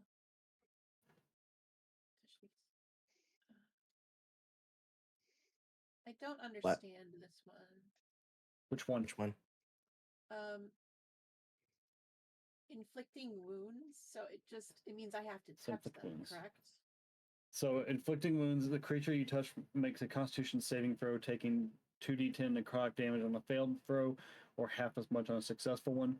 So yes, that means you basically have to walk up and you perform a touch attack on them, which will be your spell attack.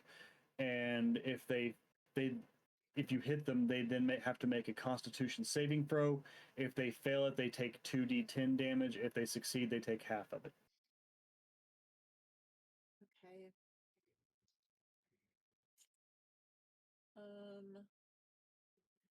I think I'm gonna pass on that one.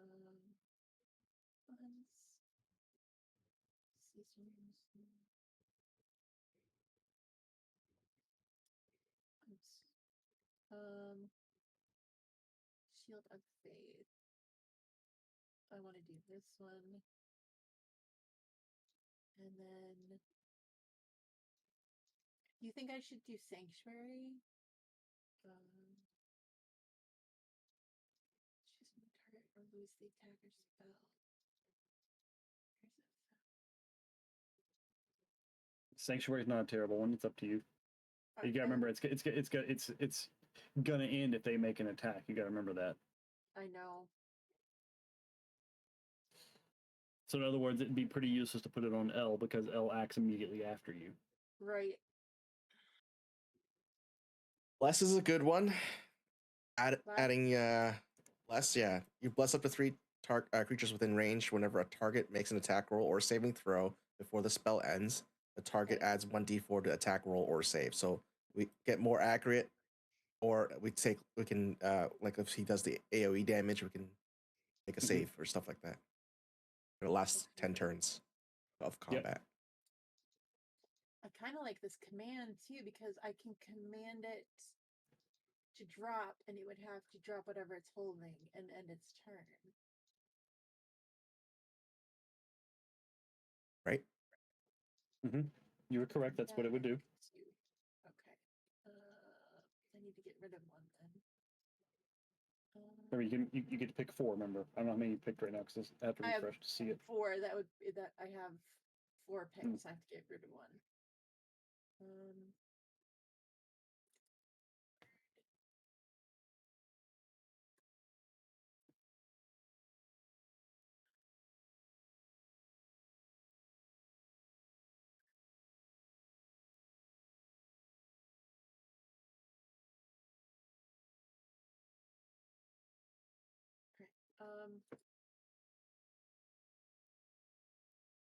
I'm gonna take command. Okay. 1, 2, 3, 4. Okay. Make sure that's what I have. Yeah. All right. So I'm going to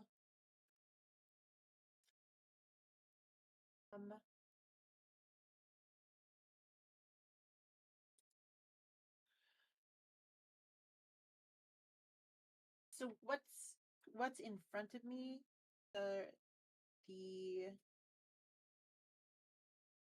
are they all to the left of me? I'm trying to think where they are. So one of them is like directly in front of you to your right, like 5 feet in front of you. Okay. And another one is about 15 feet in front of you to your front and a little to your left. And the other 2 are about 10 and 15 feet directly to your right, next to Pepe. Okay. I'm going to command the one 5 feet in front of me to drop its sickle. That's, you're going to use command on it? Yeah.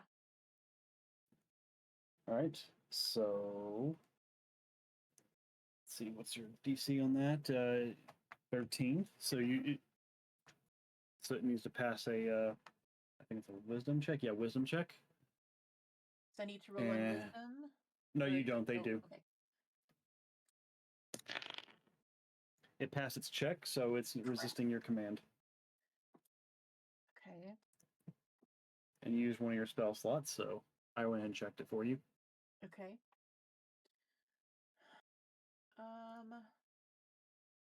And do you want to move or anything? I would not recommend it because it will give them a chance to hit you. Yeah, I don't want to do that. Okay. Yeah. So that's everything you can do in your turn unless you want to talk to anybody. Because talking's a free action. Yeah,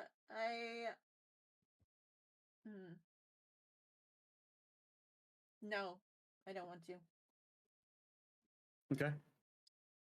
In that case, Elle, it's your turn.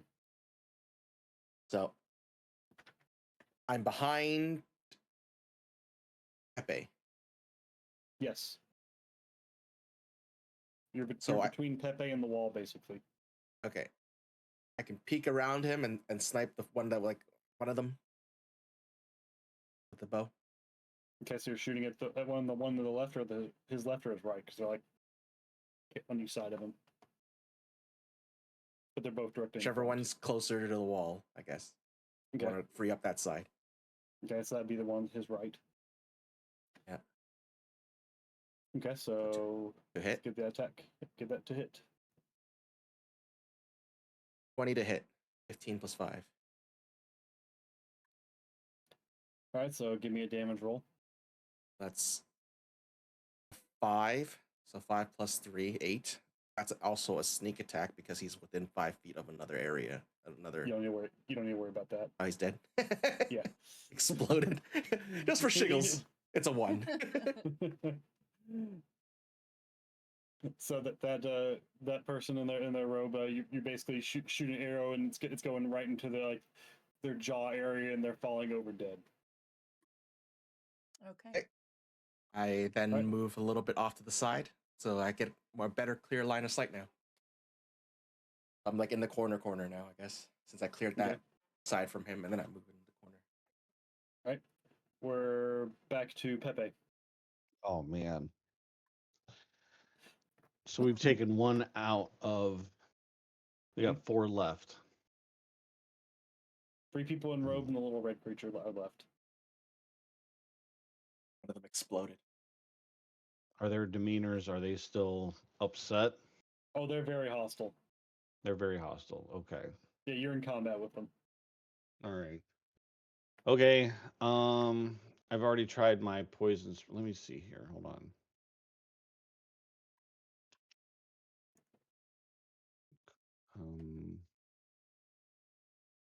What is the components? VS. Vocal and sound. Yep. What's that? Vocal and sound. So like there's certain spells that like mute you, or like no their sound you can't cast during that. So that's all. That's what that means. Verbal and semantic. Yeah. I got you. There's a verbal component, so like you have to mutter like I cast this or spell name or something like that. So if there was like silence, if you were silenced, you can't cast it basically. Yeah.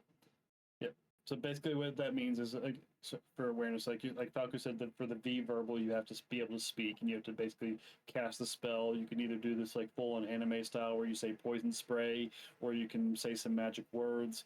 And the somatic basically means you have to use your hands and actually move. Like you can't just poof it out of thin air. Right.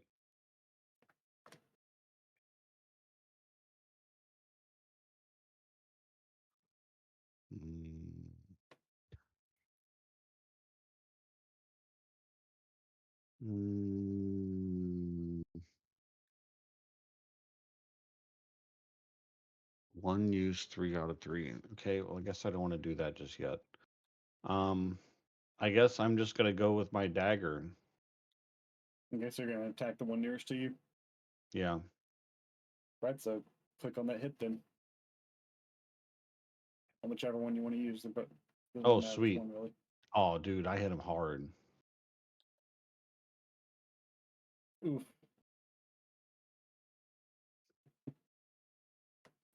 Dude, this is definitely not working in my favor, man.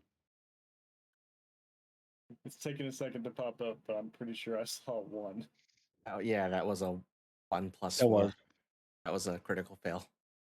Yeah, that's a critical failure. Let's see, how do we want to handle this critical failure? That was good knowing you guys. Let's see how mean Doom's gonna be. It could be you dropped your weapon. At least you're the bard for like the comedic relief here. Right. I should have just said I was going to stand in the corner and play my flute. I mean, is that what you might need to start to? I'm looking at your character sheet here and where your strengths are. I don't. Yeah, I know. Yeah. I've seen the persuasion, the performance and stuff. I know. Maybe I should have just stripped down to nothing and ran around naked playing my flute and used my persuasion to make them not so upset. That might make them really angry. If you keep your clothes on, please. I'm still learning. I'm learning this. Oh, you're doing fine. I'm like, you're doing fine. I'm like, it's just I'm like completely locked into the fact that we have combat. When I hear combat, it's like, all right, man, I got to fight. But I'm a bard. You know what I'm saying? So it's kind of like, how do I juggle this? I'm trying to figure it out. You're doing absolutely fine. It's just the dice roll screwed you. Yeah. That's all it is. So, I got the result for your critical failure. So, you're going to stab this person in the robe, except you're swinging your hand a little hard there, and you lose the grip on the dagger as you're going to hit them with it, and it slides out of your hand and chinks harmlessly at your feet. Sweet. And you pause for a moment and look down at the dagger. So does the guy you're fighting. And you're both looking down at it like, did that really just happen? He laughs at me. I got you. Oh man, I don't. Evan, I don't know if you have vicious mockery. Just for future reference, that's like hurting them with what your mama jokes. He's not kidding. It literally is. Just so you know, that's one of your spells. What's that? There's a spell called Vicious Mockery. It's basically doing psychic damage with Yo Mama jokes. No, I don't have that one. And if you I get was it, look- I I would was- expect I was- a Yo Mama joke, or you telling Oh, dissing them somehow. absolutely. In I the was future. looking at. I do have the barbaric inspiration. I thought about using that and plussing you guys up, but it apparently I only have 3 of 3 uses of that. That's per long rest, by the way. It recharges when you long rest. Okay. Just to Vicious Mockery is emotional damage. So I'm gonna assume you don't want to move or anything. Do you want to use your No. bonus action? No. Okay. I'm just So- going to stand there and watch this guy laugh at me. So now it goes to his turn, and he is going to guess what? Swing at you. Hmm. Smart. And he almost rolled in that one. Also, he rolled a 2. So he is failing to hit you. He's I guess he's too stunned by this you dropping the dagger that he misses you. He's laughing at you So too that- hard. Yeah, he's laughing too hard. So that's his turn. Now we're going over to the one in front of Fendira, and it's swinging at Fendira, and effortlessly missing. And the last one that was not in the combat previously is running over to Fendira to join the fun. Great. Ruh-roh. Oh, shit. Hold please. That's not So never no, what it's you want to actually hear. no, it's actually a hilarious one for you all. So this one, it comes in with a overhead swing to try to hit Fendira, except it swings a little too high and too hard and curves right into its buddy. And not only does it curve right into his buddy, it takes his buddy's head off. Ooh.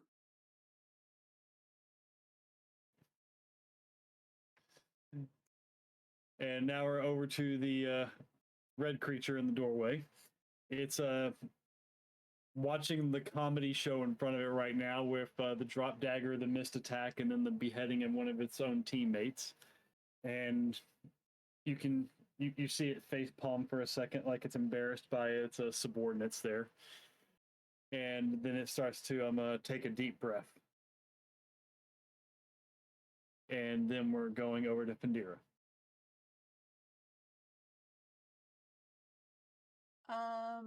Oh, whoa! You skipped me. Oh.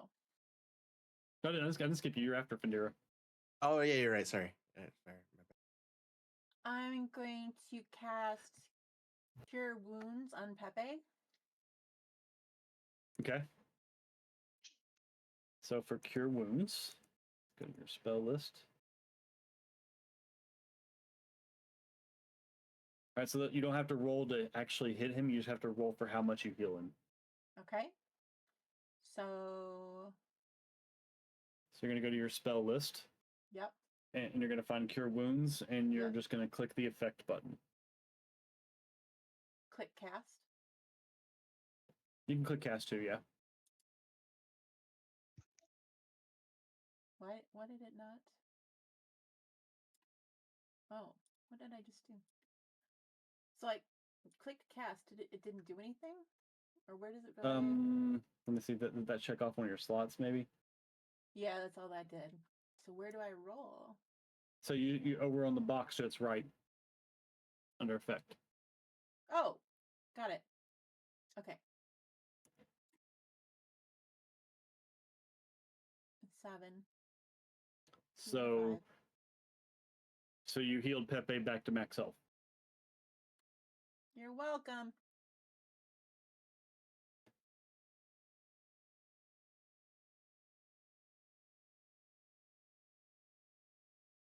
All right, now we're over to L. I'm assuming you're not moving or anything.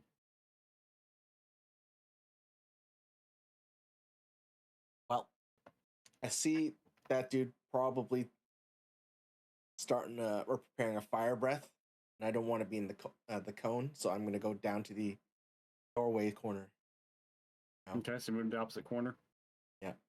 Because I'm assuming there's nothing in my way after I killed No, that there's not. guy. There's not. Okay.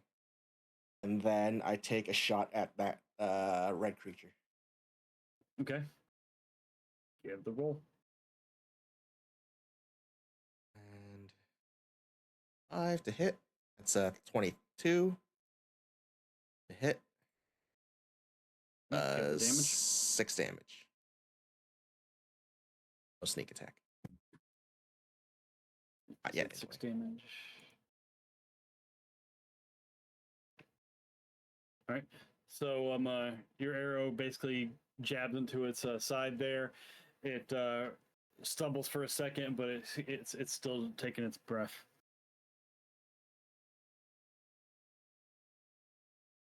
All right. End the turn, yeah. And we're back to Pepe. And if he's already got him down, I got to finish him off. I'm going to take my dagger out. Well, obviously, I'm going to pick up the dagger that I dropped. That's an action, though. That is an Is action, it? just so you're aware. Yes. All right. Well, I have a secondary. I'll go back and get it in a minute. So I got my secondary dagger in my hand, and I'm going to run over and I'm going to follow up with what L. Oh, wait, time out. What are you doing again? Do you remember you still got an enemy right in front of you? Yeah, let me. Oh, And you're new, so if you leave someone's like periphery, they get an opportunity attack. So you can throw your dagger around at him. The guy that I just missed. I see. Okay. Yeah. So there's still a dude between you and him. If you move out and try to jab that red dude, you're gonna provoke an attack. I got you. You can throw your dagger at that guy, but you do not want to run out. Wait. Yeah. Do you stab the red guy? I shot the red guy, yes. With the shot the red guy. And how far away is he from me? About 20 feet. About 20 feet. So, man, I mean, I don't know. I can try and throw my dagger in the hopes that by taking the red guy out, it might be like the other guys will all dissipate. Or I can just try taking the guy out next to me, which hasn't necessarily done so well so far. Always cast your spray again in a different code. Yeah, I guess I can do that. Let's cast spray. Is everybody far enough away for me to use it? I would like to warn you that L would be hit by it. Okay, never mind. It's hard to see. I definitely don't want to do that. Yeah, it's hard to see without a map. I know. That's why I'm telling you. That's fine. Just being like, okay.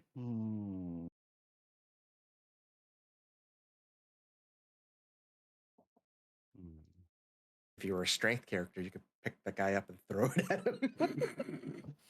I mean, you can still try. It just might not succeed. Yeah. I've done that many times as the barbarian. I don't have enough strength for something like that. No, that was just a joke. My strength is 0. But you don't have any modifiers or penalties again on it. Can you use any of your words in this, like a deception or anything? Like you have all these perform anything that you're strong in. Yeah, well, I mean, like I have deception. I've got performance, persuasion. Can you can you convince him to off himself? To answer Mike's question there, no, you cannot. So those skills right there are basically non-combat skills. Oh, okay. You can't use them in combat. I got you. That's a common misconception on D&D where people are like, "Oh, I can roll persuasion to convince your character to take themselves out." No, that doesn't work. Those are for non-combat checks. Can you acrobatic can he do a somersault? And then if he does a proper somersault, finish him off with a kick to the head? It's like a +2. I'm curious. I'm learning too. So that's why I'm interjecting here. He could do something like that. It would be basically an acrobatics check to see if he falls on his butt while doing the jump. And it would be and the kick to the head would be an unarmed attack. All right, I'm gonna shut up now. But a bard looks like it's a lot of fun, but you maybe extra thought into it. Mike's telling me I suck. I get it. Well, your dagger usage.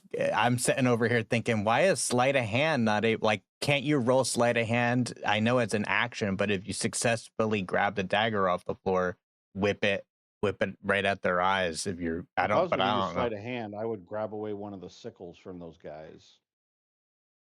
It's I heavy. think that would give me a better The advantage than trying to stab them with a dagger. I know encumbrance doesn't matter, but when you're doing that, does it matter how heavy the stuff is with sleight of hand? Usually is light stuff. But all right, I'm shutting up now. So, no, you're asking good questions there, Mike. So, sleight of hand is going to be used for things like trying to pickpocket somebody out of combat. It's going to be used to try to disarm a trap. It's going to be used for maybe trying to enable a trap in combat. But those are the kind of things you're going to see sleight of hand used for. It's not going to be used for things like picking up and throwing a weapon. Picking up and throwing a weapon would be two different actions because you will have more actions as you level up. Eventually, you'll get I believe a second and a third one. So you'll get more skills as you level up like that. You know what? I'm going to go for it. I mean, I've already gotten us into battle, so I don't have enough strength or anything to be able to take the guy on that I'm standing next to. So I'm going to take time out real quick. Just for your awareness, when it comes to like attacking with the dagger, that hit modifier is actually based on your dexterity, not your strength, because it's a light weapon. You're not actually that much worse So I than got a me. +2. I have a +5. Yeah, if you were using like a heavy weapon, then we would question your sanity. But since you're using a light weapon, it's actually beneficial to your stats. Dude, I'm so You have a stressed. I don't want to +4. roll. I don't want to. All right, I'm going to try and stab this guy again next to me. Yeah. So it hit /DC. That you had a +4 earlier to hit. You're literally one less than me, so you're not really that much worse than me to hit. Yeah, I literally got screwed by the dice.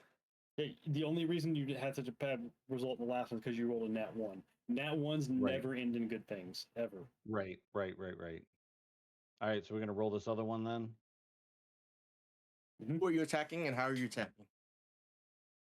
Well, I mean, after you attacked, I would assume that everybody. You hit the little red guy, right? Yep. Yeah. So as the boss of the room, I guess you could say, and taking such hard damage, everybody is now affixed to him getting hit because they're all worried about this. So I take advantage of this and I grab my dagger and I turn to the guy that's closest to me and I go to jab him in the neck. Okay, so you're going to roll the hit die. Is this real life, dude? Okay, a 9.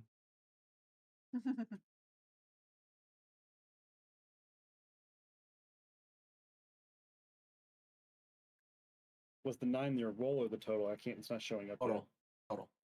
Total. All right. Yeah, total. So you did surprise them, but you missed their neck. Yeah, of course. All right. You're going in right behind them, so nothing bad, nothing good happened. Mike said you got to blow on that die. You might need to increase your luck a little there. Mm-hmm.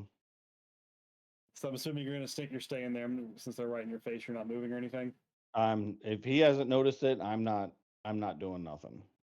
Okay, so he's taking his attack back at you then for his turn,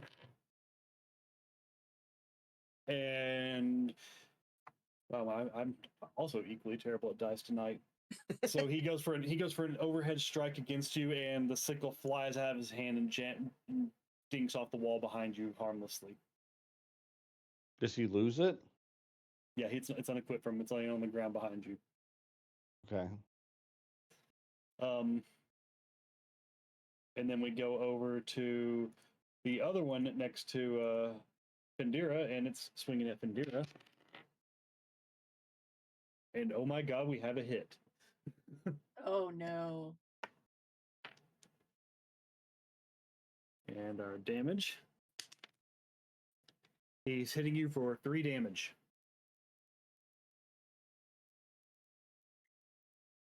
Sweet.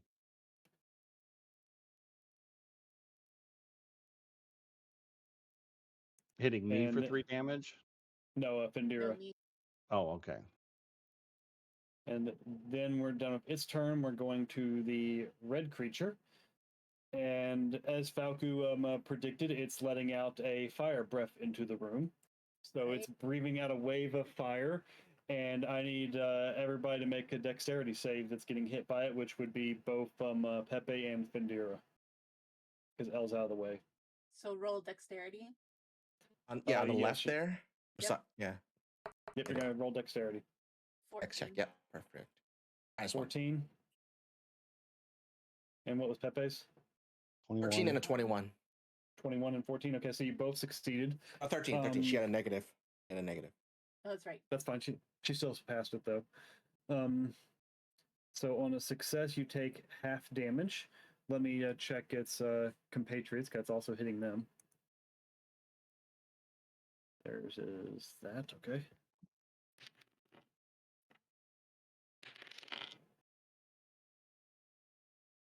So the one in front of Fendira also passed its save, and the other one's not going to be that fortunate. So, as far as our damage goes, Pepe and Fendira are both taking 3 damage. Yeesh. The one in front of Pepe is also taking 3 damage. No, I have that backwards. One in front of Fendira is taking 3 damage. The one in front of Pepe is going to be taking more than 3 damage. Oof. The one in front of Pepe melts into a blob of char on the ground.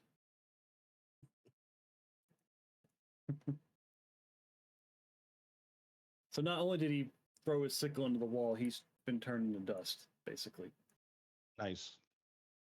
And that's the little red creature's turn. We're back to Fendira. Well, I used my 2 slots, right? So I can't.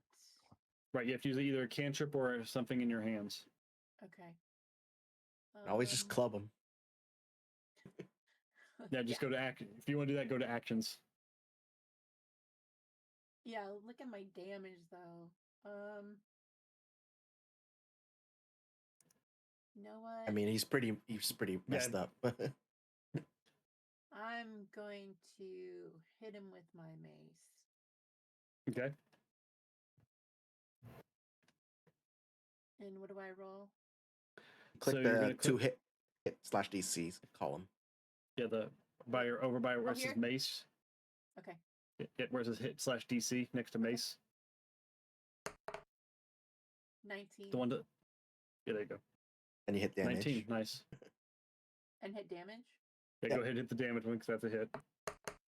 2. So Plus 1, you're 3.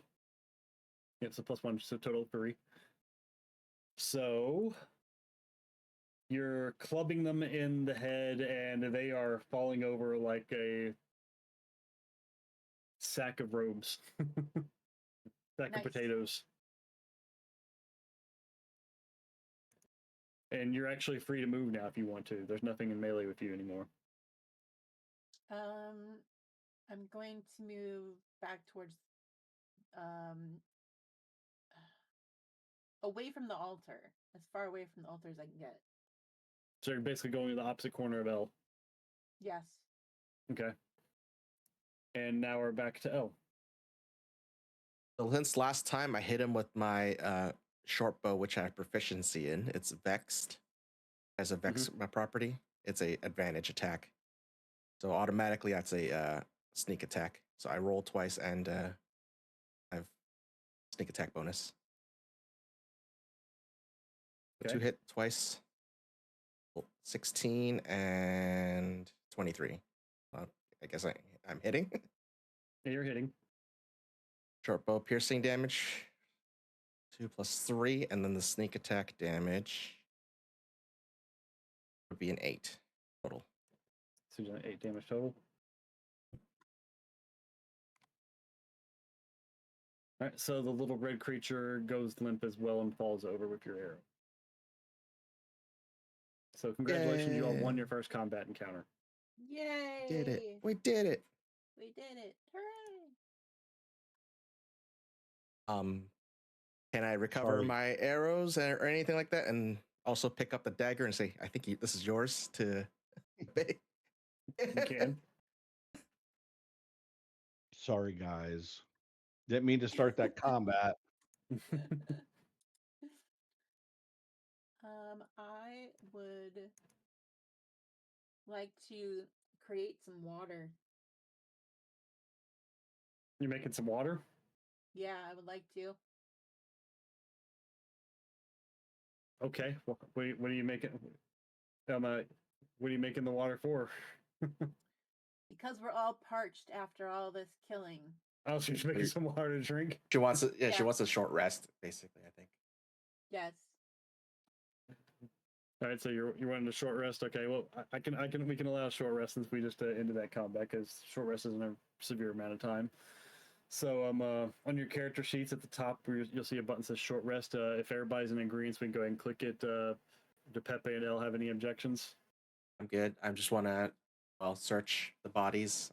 Anything Ooh, interesting regarding like the true son or whatever. Mhm. Anything, any loot wise or whatever. That's So you're So while you're resting, you're checking the bodies. What's Pepe doing? I'm checking out that gold coin, man. We done took all these guys out. I'm over there Okay. just inspecting if there's anything that's necessarily rigged to that coin. If I pick it up, put it back down, if it continues to lock the door, or if I can just take it and leave with it. Okay. So everybody can go ahead and click those short rest buttons. Then if you haven't clicked it already.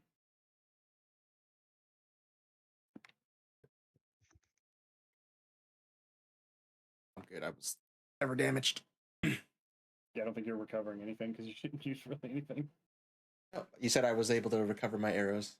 Yeah, you're able to recover your arrows. Fine. All right. So while you're resting, Fendira serves refreshments of water to everybody that she makes. Pepe is looking at the gold coin that was on the altar. You don't really find it doing anything to actually handle the door. That was just coincidental timing as you're investigating it. But the more you handle it, you do start hearing whispers, but you can't make them out what they are. And Elle's investigations to the corpses, all you find are the robes with the symbols on them and their sickles. Take the sickles. Check them. Yep, so you find 4 sickles then.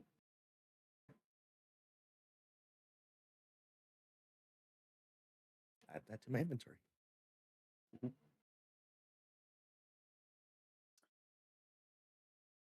I want to take one of the robes. Okay. There's also nothing else like culty I find, right? No, you don't find anything, and they weren't carrying anything really. They just had the Okay. robes and their sickles. They weren't even carrying money. Were they Scottish? If you They know what might I have mean.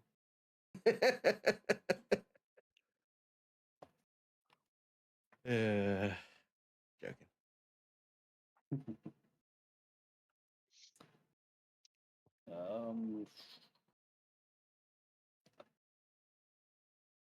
So you know how to add the sickles. Yeah, I get it. Fendira said she's taking one of their robes.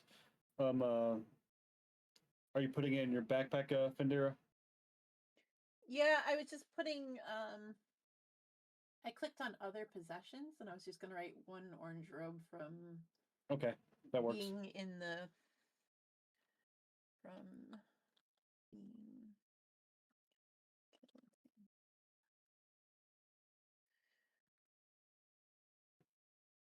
Fendira, Yes.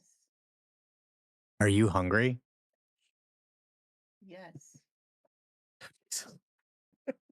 from what you were talking about with me earlier, I didn't know for sure how hungry you are.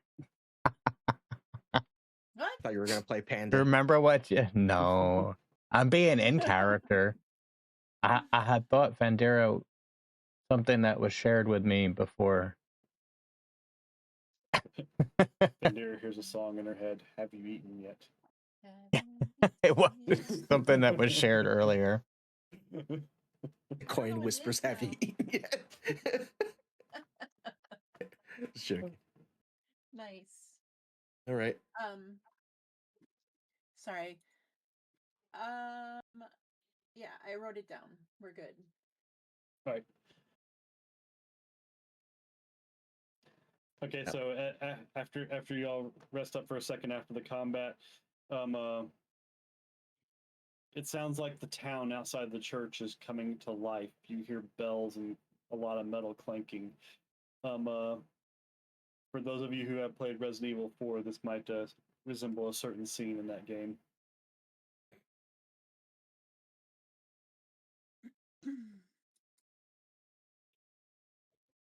So, how do you want to react to that? So let's go start Fendira. Sorry, I just got the joke that Mike made. Sorry. It took me a second.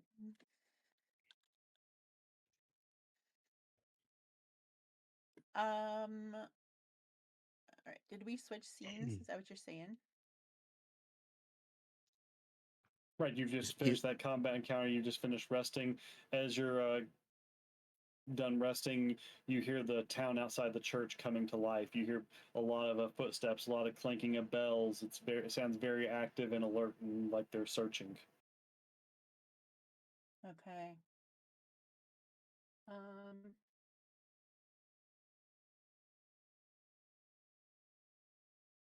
I think we need to get out of here. But there's only one way out, right? Mm-hmm.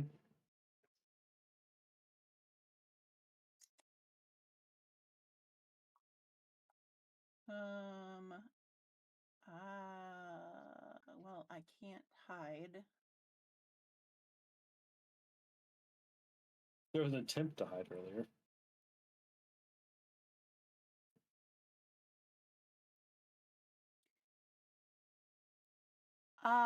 Since I haven't seen any of the people yet, everybody else has, but I haven't. Correct. I would like to ask my friends if the people in the town also wore orange robes. Did they look like anything like what we just killed? And how's Pepe going to respond?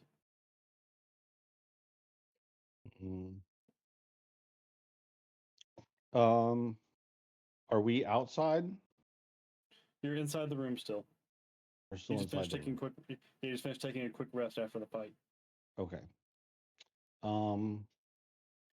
So I'm going to stealthily move back into the other chamber where we originated from in the church, and I'm going to look outside to see what exactly is going on.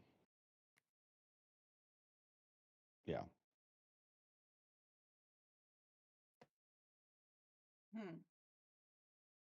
And Fendira is going to look at you rather annoyed because you just completely ignored her question. Oh, wait. Did I miss it? I'm sorry. I'm sorry. Say that again. My question was, were you in town, and did you see were the people in town, were they dressed like the people we just killed? Were they all wearing orange robes, or did they look I'm different? sorry. Yes. Yes, they were wearing the same thing, the orange robes with the symbols. I couldn't necessarily see what those symbols were because I'm horrible at rolling dice, but I know that it was the same exact thing that they were wearing. Yes. Right. Now you can do what you're going to do. Yeah, sorry about that. Yeah. So I'm gonna go. Like I said, I want to go over towards the window. I'm gonna look out and see what's going on. Okay. And L.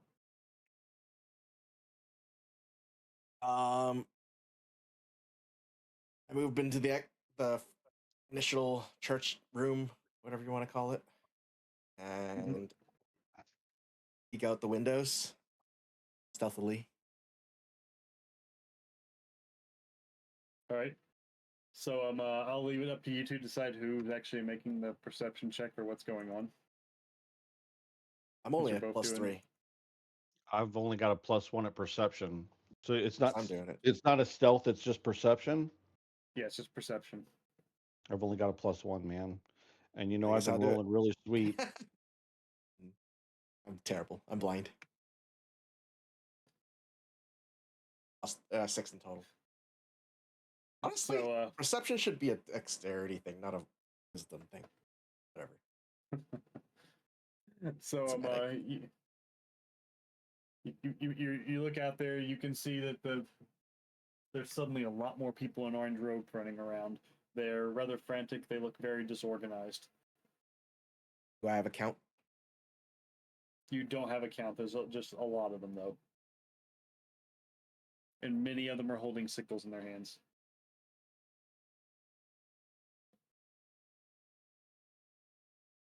I say to them, what are we going to do? Are we going to fight our way out, or are we going to try to sneak our way out?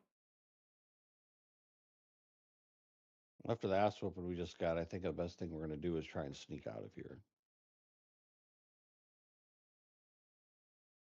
Especially, Fendira? how many are out there? Lots. Too many to count, apparently. Right. Yeah. So we're gonna have to try and sneak out of here. Is there any kind of doors? Well, I think we asked that before. The only doors that were in the back, right? The only doors out of the main room of the church are the front door and the room that goes into the back room. Were there any windows that they weren't that many? Yeah, there on are one side of the windows, building? but there are windows on each side of it. They're not very big. They're real thin. So too And then small you to have some sneak. and then you have some backseat gaming going on in the chat. I'm not looking at chat, but I know I want to tell him what to do. I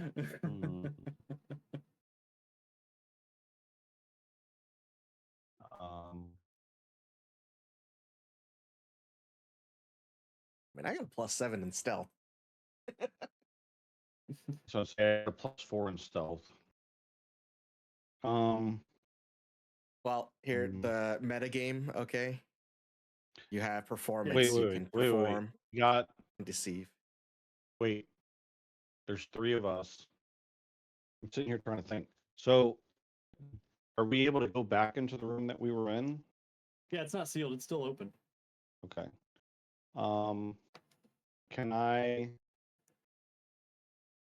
don one of the robes that of the people that we just killed and You try to can. blend in to get out? You can. I'll do that. I say to Pepe, since you're wearing one of the robes, can you persuade one of or tell them that you saw the gang running that way, the other opposite side where we're going to run away, like direct them. Well, that's So if I remember, they're speaking another language, right? It was a language we didn't understand. That was the red creature. That was the red creature. So I don't know. We don't You know spoke with the specifically bartender, remember? Well, I spoke with the bartender, but I didn't speak with one of the other people. Correct. He spoke to us. How do I know the bartender's not bilingual? You don't. Maybe. Well, one of them spoke to us. He was also speaking, I'm assuming, in common. Yes. In common, well, everybody understands common. I don't know if the bartender was also speaking common. Okay, I'll do it. I'll go out there.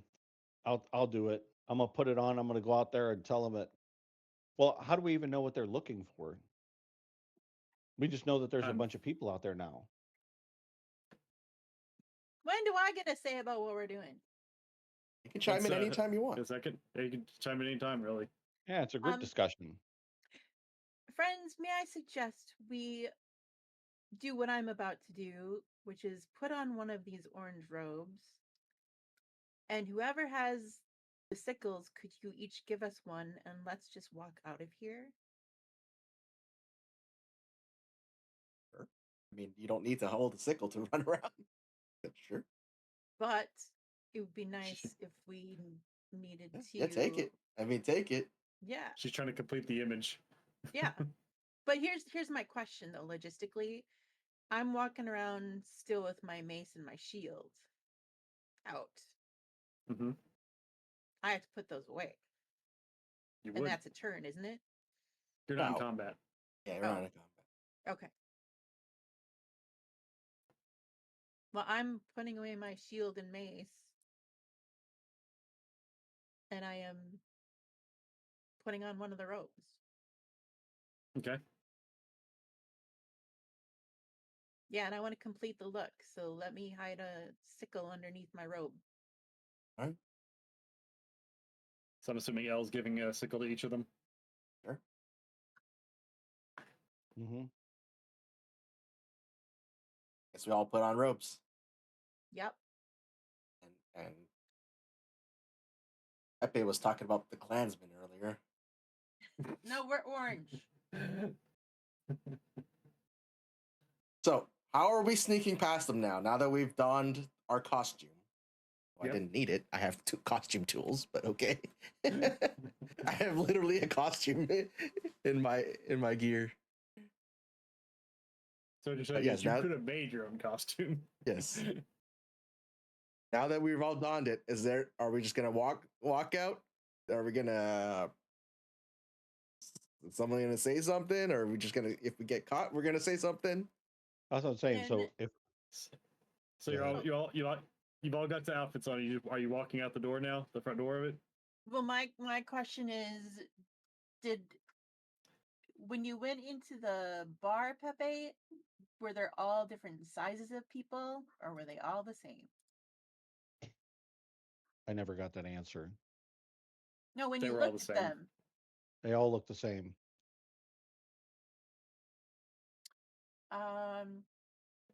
We've got a problem, friends.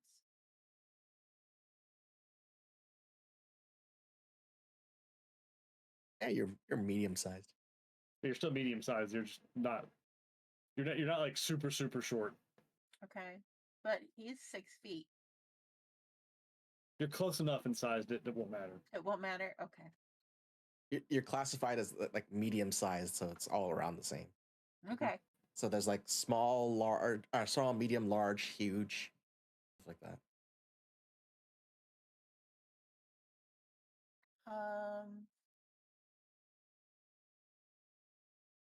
So are we walking out the front door, or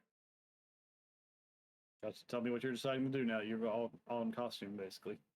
So Yeah, I put us in costume.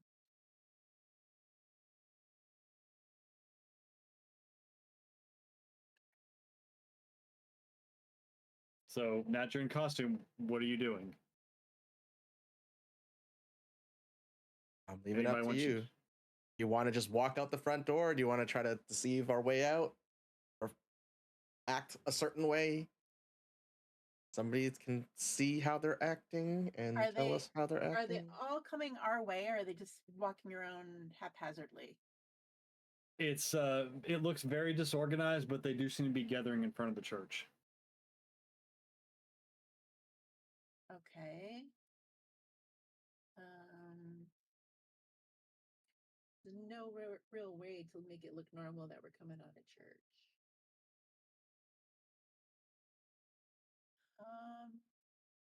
Would you like me to step in and give you some metagame knowledge here, since it is your first time? Yes. So this is a chance for your bard to shine with his performance and deception stats. That's kind of what I was hinting at.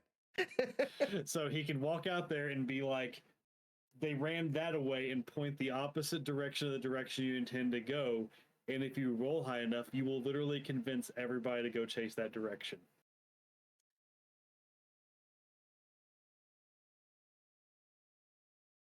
It's game time, Pepe. Our bard. Showtime. Okay. All right. So I guess I'm gonna go out there with my robe on, and I think we can agree that we're probably gonna take the quickest way to get out of town, right? Correct. Okay. So I'm going to be pointing in the opposite direction of the fastest way out of town. And I'm going to roll that I'm able to persuade all of them to go another direction. Since you're playing out to be somebody else, you can since their roles are the same, you can roll either deception or performance for it. Deception. Oh, they're both Or- +5, so deception you or can- performance. Yeah, you can roll either one. It's the same bonus. I think it's a yeah. Oh, nice. 14.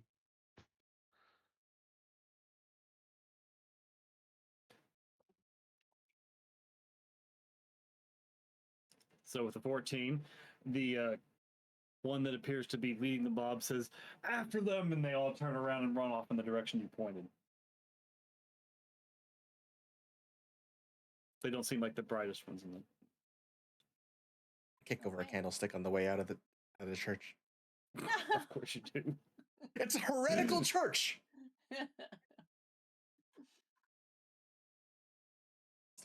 Start small. It's a heretical church. Don't look at me. And I leave town. So we all just start running the opposite way. Yeah, unless you want to put out the fire. No. No, we're running. So as you're running out of town, you don't hear any footsteps in pursuit of you, but you do hear somebody yell "fire" in the church, and you can definitely see Fendira's eye twitch a little bit to that as you're running away. Yes. It's a heretical church. It's corrupted. You should have been doing that, burning that place down. I would have felt guilty. All right. Why would you feel guilty? It's heretical. I just would.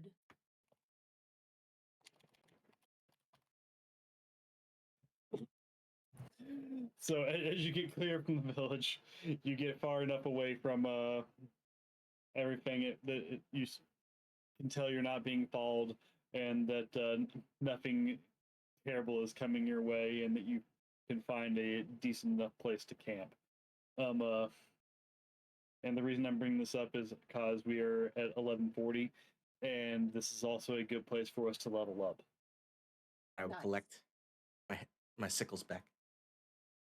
And Elle's asking And for the his rope. sickle back. Does Pepe get the rope. level up with all those awful rolls? Yes, they all get to level up. Aw, just barely, right? Well, Doom, do you want to teach them how to level up? I will. In 20 minutes. So, yeah, that's why I was like, we have about 20 minutes left, so it's a good point for us to level up. Would anybody like to go first? Or let's just go left or right. So, Fendira, you're going to go first. Okay. So, to level up, you're going to go up Let to me the... share my screen. Hang on 1 second. Mhm. Share screen. Okay. And you're going to go up the top of your screen where you see the manage button next to your character's name. Yes. You're going to click that. And on the right side, you're going to see a field that says manage character and levels. Yes. You're going to click that. Okay. And then you're going to see a drop down where it says level. You're going to change that to a 2. Ooh, look at that. That's how I do it. Nice. Shit. Unless you wanted to roll a multi-class, which I do not recommend at this point. No. Right. So now we are going to go through your features there. So you're going to click the drop down. You're going to click the drop down. So you didn't earn any new base traits, so you don't need to click that one. Okay. Spell casting did not improve either. Nope. Divine order is the same. Your channel divinity is new though. Find energy directly from outer planes to fuel magic effects. Ooh. Point your holy symbol in another creature you can see within 30 feet and focus divine energy. I can either restore hit points to the creature equal to that total or force the creature to make a constitution saving throw. Okay. Turn undead.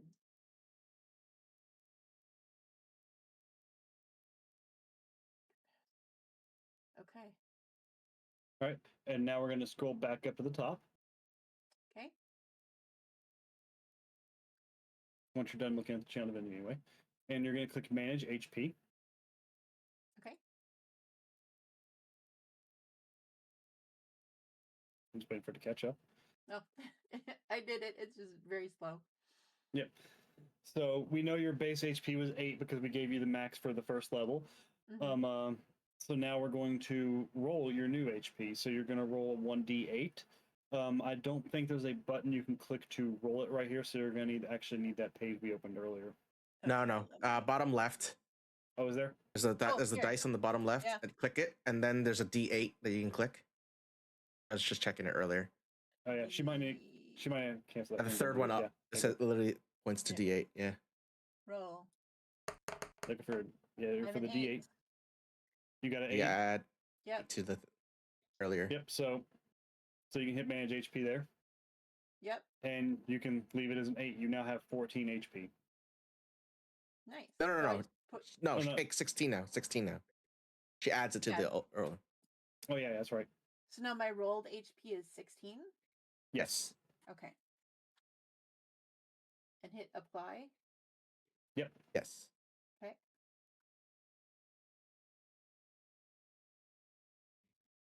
So you should have 22. 22. Yeah, You have yeah. 22 health now. Okay. Nice. And the reason that's higher than the possible 2d8 is because you have bonuses from your constitution as well as being a dwarf. Nice. All right. So that's you're leveled up. That's all you had to do. Cool. Yep. So you can go to your character sheet now, and you should see the 22 in the top up there. I do. Are Alright. we healing up at this point? Or Yeah, you can go ahead. You can go ahead and click the long rest button too when you're done. Okay. Take a If you look. click long rest, it'll restore everything. Also make sure you Good. tick yeah, 2024 rules. Okay. Yeah. Yep. Because you get defaults to 2014 there. Alrighty. Cool. All right. And that's all we had to do for Fendira's level up. Now let's do Pepe's. All right. The question is, how much of that was Pepe tracking? So I leveled up my expertise, and then I'm not sure if I did this right. So the second Oh. part, it has jack of all trades. It says second level, but the plus button down at the bottom, I only add that if I'm at a 12 or higher, right? Let me read it there. You can actually, it's easier if I just pull it up on that side. Hold on 1 second. Yeah, it's a little blurry. If that's nothing your fault there. That's just Discord. Inception of all the streaming. So, jack of all trades. You can add half your proficiency bonus rounded down to any ability check you make that uses a skill proficiency you lack and that doesn't otherwise use your proficiency bonus. For example, if you make a strength athletics check and lack athletics. So what that means, it's going to use half your proficiency on anything you're not skilled in. So that's going to apply automatically. You don't have to worry about anything there. Okay. And then manage HP, I went up here. I rolled a 6, but my HP is fixed. We can change that. Oh, I'll fix that for you 1 second because I know exactly what that is.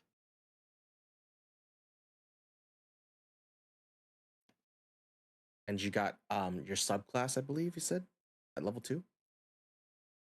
Refresh your page. It should be fixed now. No, subclass level 3. It allowed him to pick it earlier. That's because he had it set at level 3. higher levels. Ah, okay. Do I add 6 to this? Yep, add 6 to whatever is present there initially. All right, so 19. And I think that was it. The only thing I had to level up was my expertise, and I chose insight and stealth. Hold on, that doesn't seem right. Because you'll have a +2 from Constitution. You shouldn't be nearly as tough as our dwarf. So you should have 8 from your first level up. I see what it did. So it had the HP rolled in there too. So you basically did an extra level up. So you need to add 6 to 8, and that's your HP. Wait, what? So go Go back to into hit managed match. HP. Yeah. So what happened Yep. was it had the original 8 from your first level in there, and when you went to roll it, it had it where it was sitting at 13.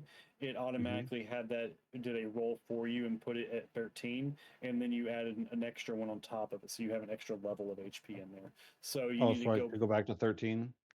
So go to 8 and then add your 6 to the 8. So 8.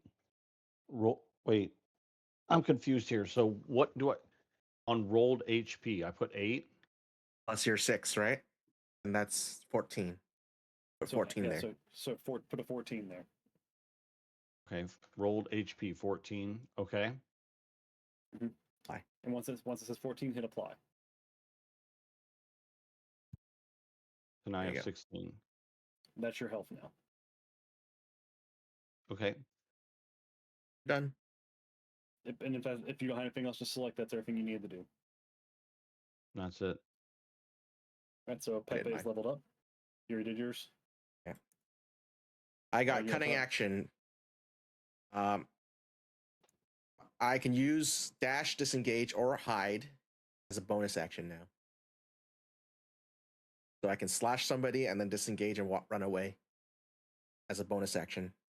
So like earlier, when you guys were stuck in combat that would provoke an opportunity attack, I can use a bonus action to disengage and run away. Dash doubles my distance that I can run, which earlier I think most of us is 30 feet base. Yeah, everybody can use dash by default. It basically lets you run further than you can max, but it wasn't necessary right in the room you were in. You guys can use it as an action. Mine is a bonus action. Now, correct me if I'm wrong. I can do it twice as an action, then a bonus action. I'll double check that. I'm not sure. Okay, just something for next time. Okay, that's all. And then I'm assuming if that is the case, it'd be 30 plus 30 plus 30, like not multiplicative. It doesn't double, Correct. you know. Correct. But I will find out for you on that because I'm honestly not sure. That's simple enough. Check later on. Yep. There's no reason I would hide twice unless I failed it, I guess. I did my level up. I have a total of 19 HP.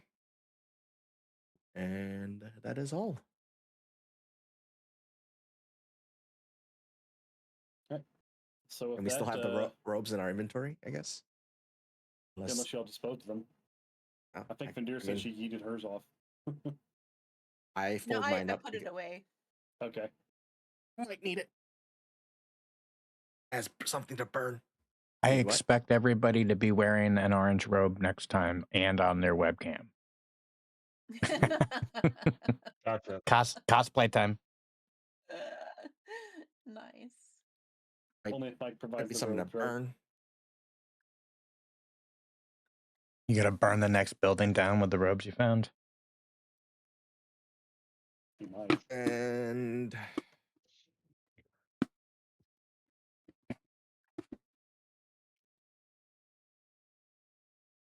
okay, added a robe to the backpack. Right. So we're all. That gives us a good place to wrap up session number 1. Yeah. Awesome. Good job, guys. Thank you, Doom, for storytelling and the party for rolling those dice. Yeah, that was fun. Did a really good job on rolling them dice, didn't I? The entertainment of your nat ones. Right.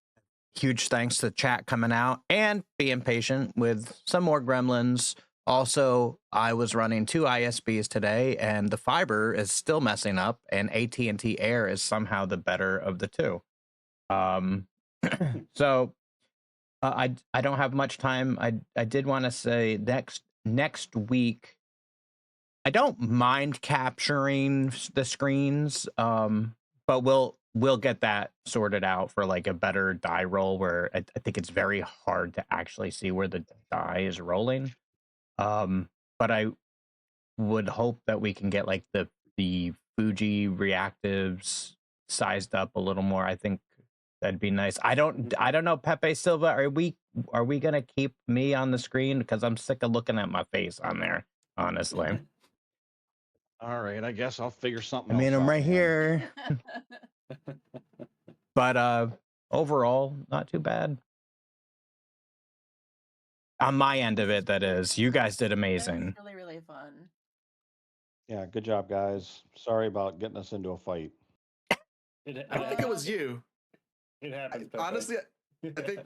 Well, Fendira kind of called them heretics. She did. I'll be honest here. You were gonna have to fight your way out of there, regardless of what happened. Yeah. All right. I was just Well, trying to call it like it was. I mean, when you call somebody a heretic, usually they don't like it very much.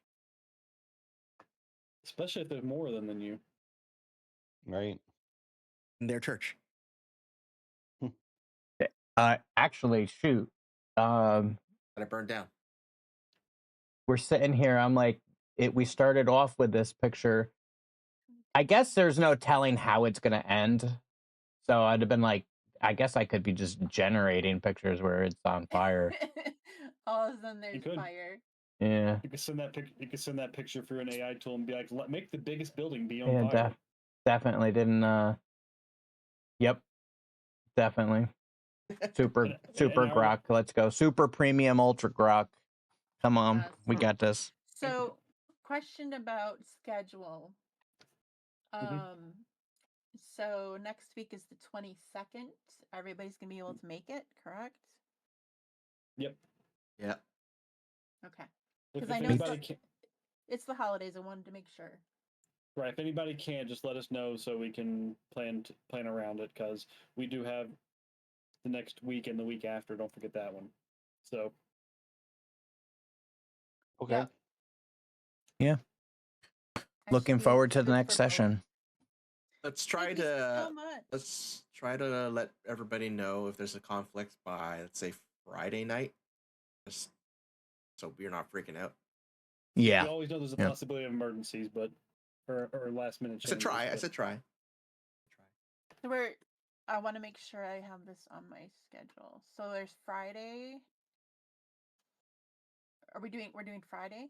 No. To let us No, know just if there's a Monday. conflict. That Oh, is all. by Friday. Got it. I'm Yeah. like, wait a minute. I thought we were just doing We're Monday. not we're not doing like last minute. Hey guys, are we Yeah. are we meeting tonight, or No. Mhm. It's all good. Right. Thank you very much, guys. It was fun. Yeah. Hi, Yes. Ella. Enjoyed it. Rest well. All right, you guys have a good night. Bye. Have a good night. Bye. I'm trying to get my browser up so I can send y'all off here. Everybody already left. Telling chat.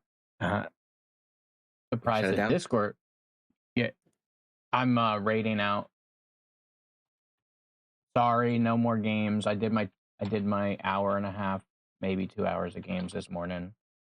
You're not gonna do a bunk sesh? So no, but it sounds like a rip one. Oh, bonk. I said I heard that. bonk. I know, Not right? bonk. I was like, what? I am gonna raid H4Hinc, and then when I get upstairs, I will try to. Guys, Dragon Ball. Thank you so much for that raid. I'm not doing call-ins tonight. I say Dragon Ball was totally streaming. Oh my god. Self promo. God, I didn't even know you were on, man. If I just had a fourth monitor for everything. Shoot. Come on, Mike. You need like 6 more monitors. When I You get need my to look setup, like a day trader. when I do have a setup upstairs finally, I am gonna have like one big screen for like, you know, the mic and chill big screen above the other monitors so I can watch some movies. I did air quotes. Yeah, watch movies because we're not interesting. I got you. Oh my god, I didn't mean during the sessions. Jeez. Just because I'm doing this during baseball season. Yeah, don't even get me started, Doom. Raid the pineapple here. Praise the pineapple. Raid the pineapple. It's gonna be going to H4Hinc, and then I think I see Gak is on, so it won't take me very long to run upstairs. Yeah, so that would be great. Gak has been in here. Has been lurking and chatting along with the emote, which is very important for keeping that support up. January 1st is coming, and it's not going to be a partner push, but we'll be able to apply for it. Bye. Dang, I just saw I only had a second for that. But yeah, well, on that note, reading your second channel. Yeah, and then I'm gonna see if I can bring you all the Gaks, because it's like a double.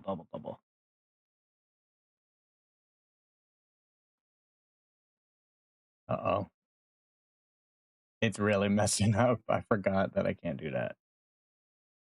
Oh, Raidception. Do you have editor on your own? On it? Yeah, it let me do it. There it goes. Run up. Woo! Okay. Yeah, we are not doing a partner push, but because I'm starting to find out that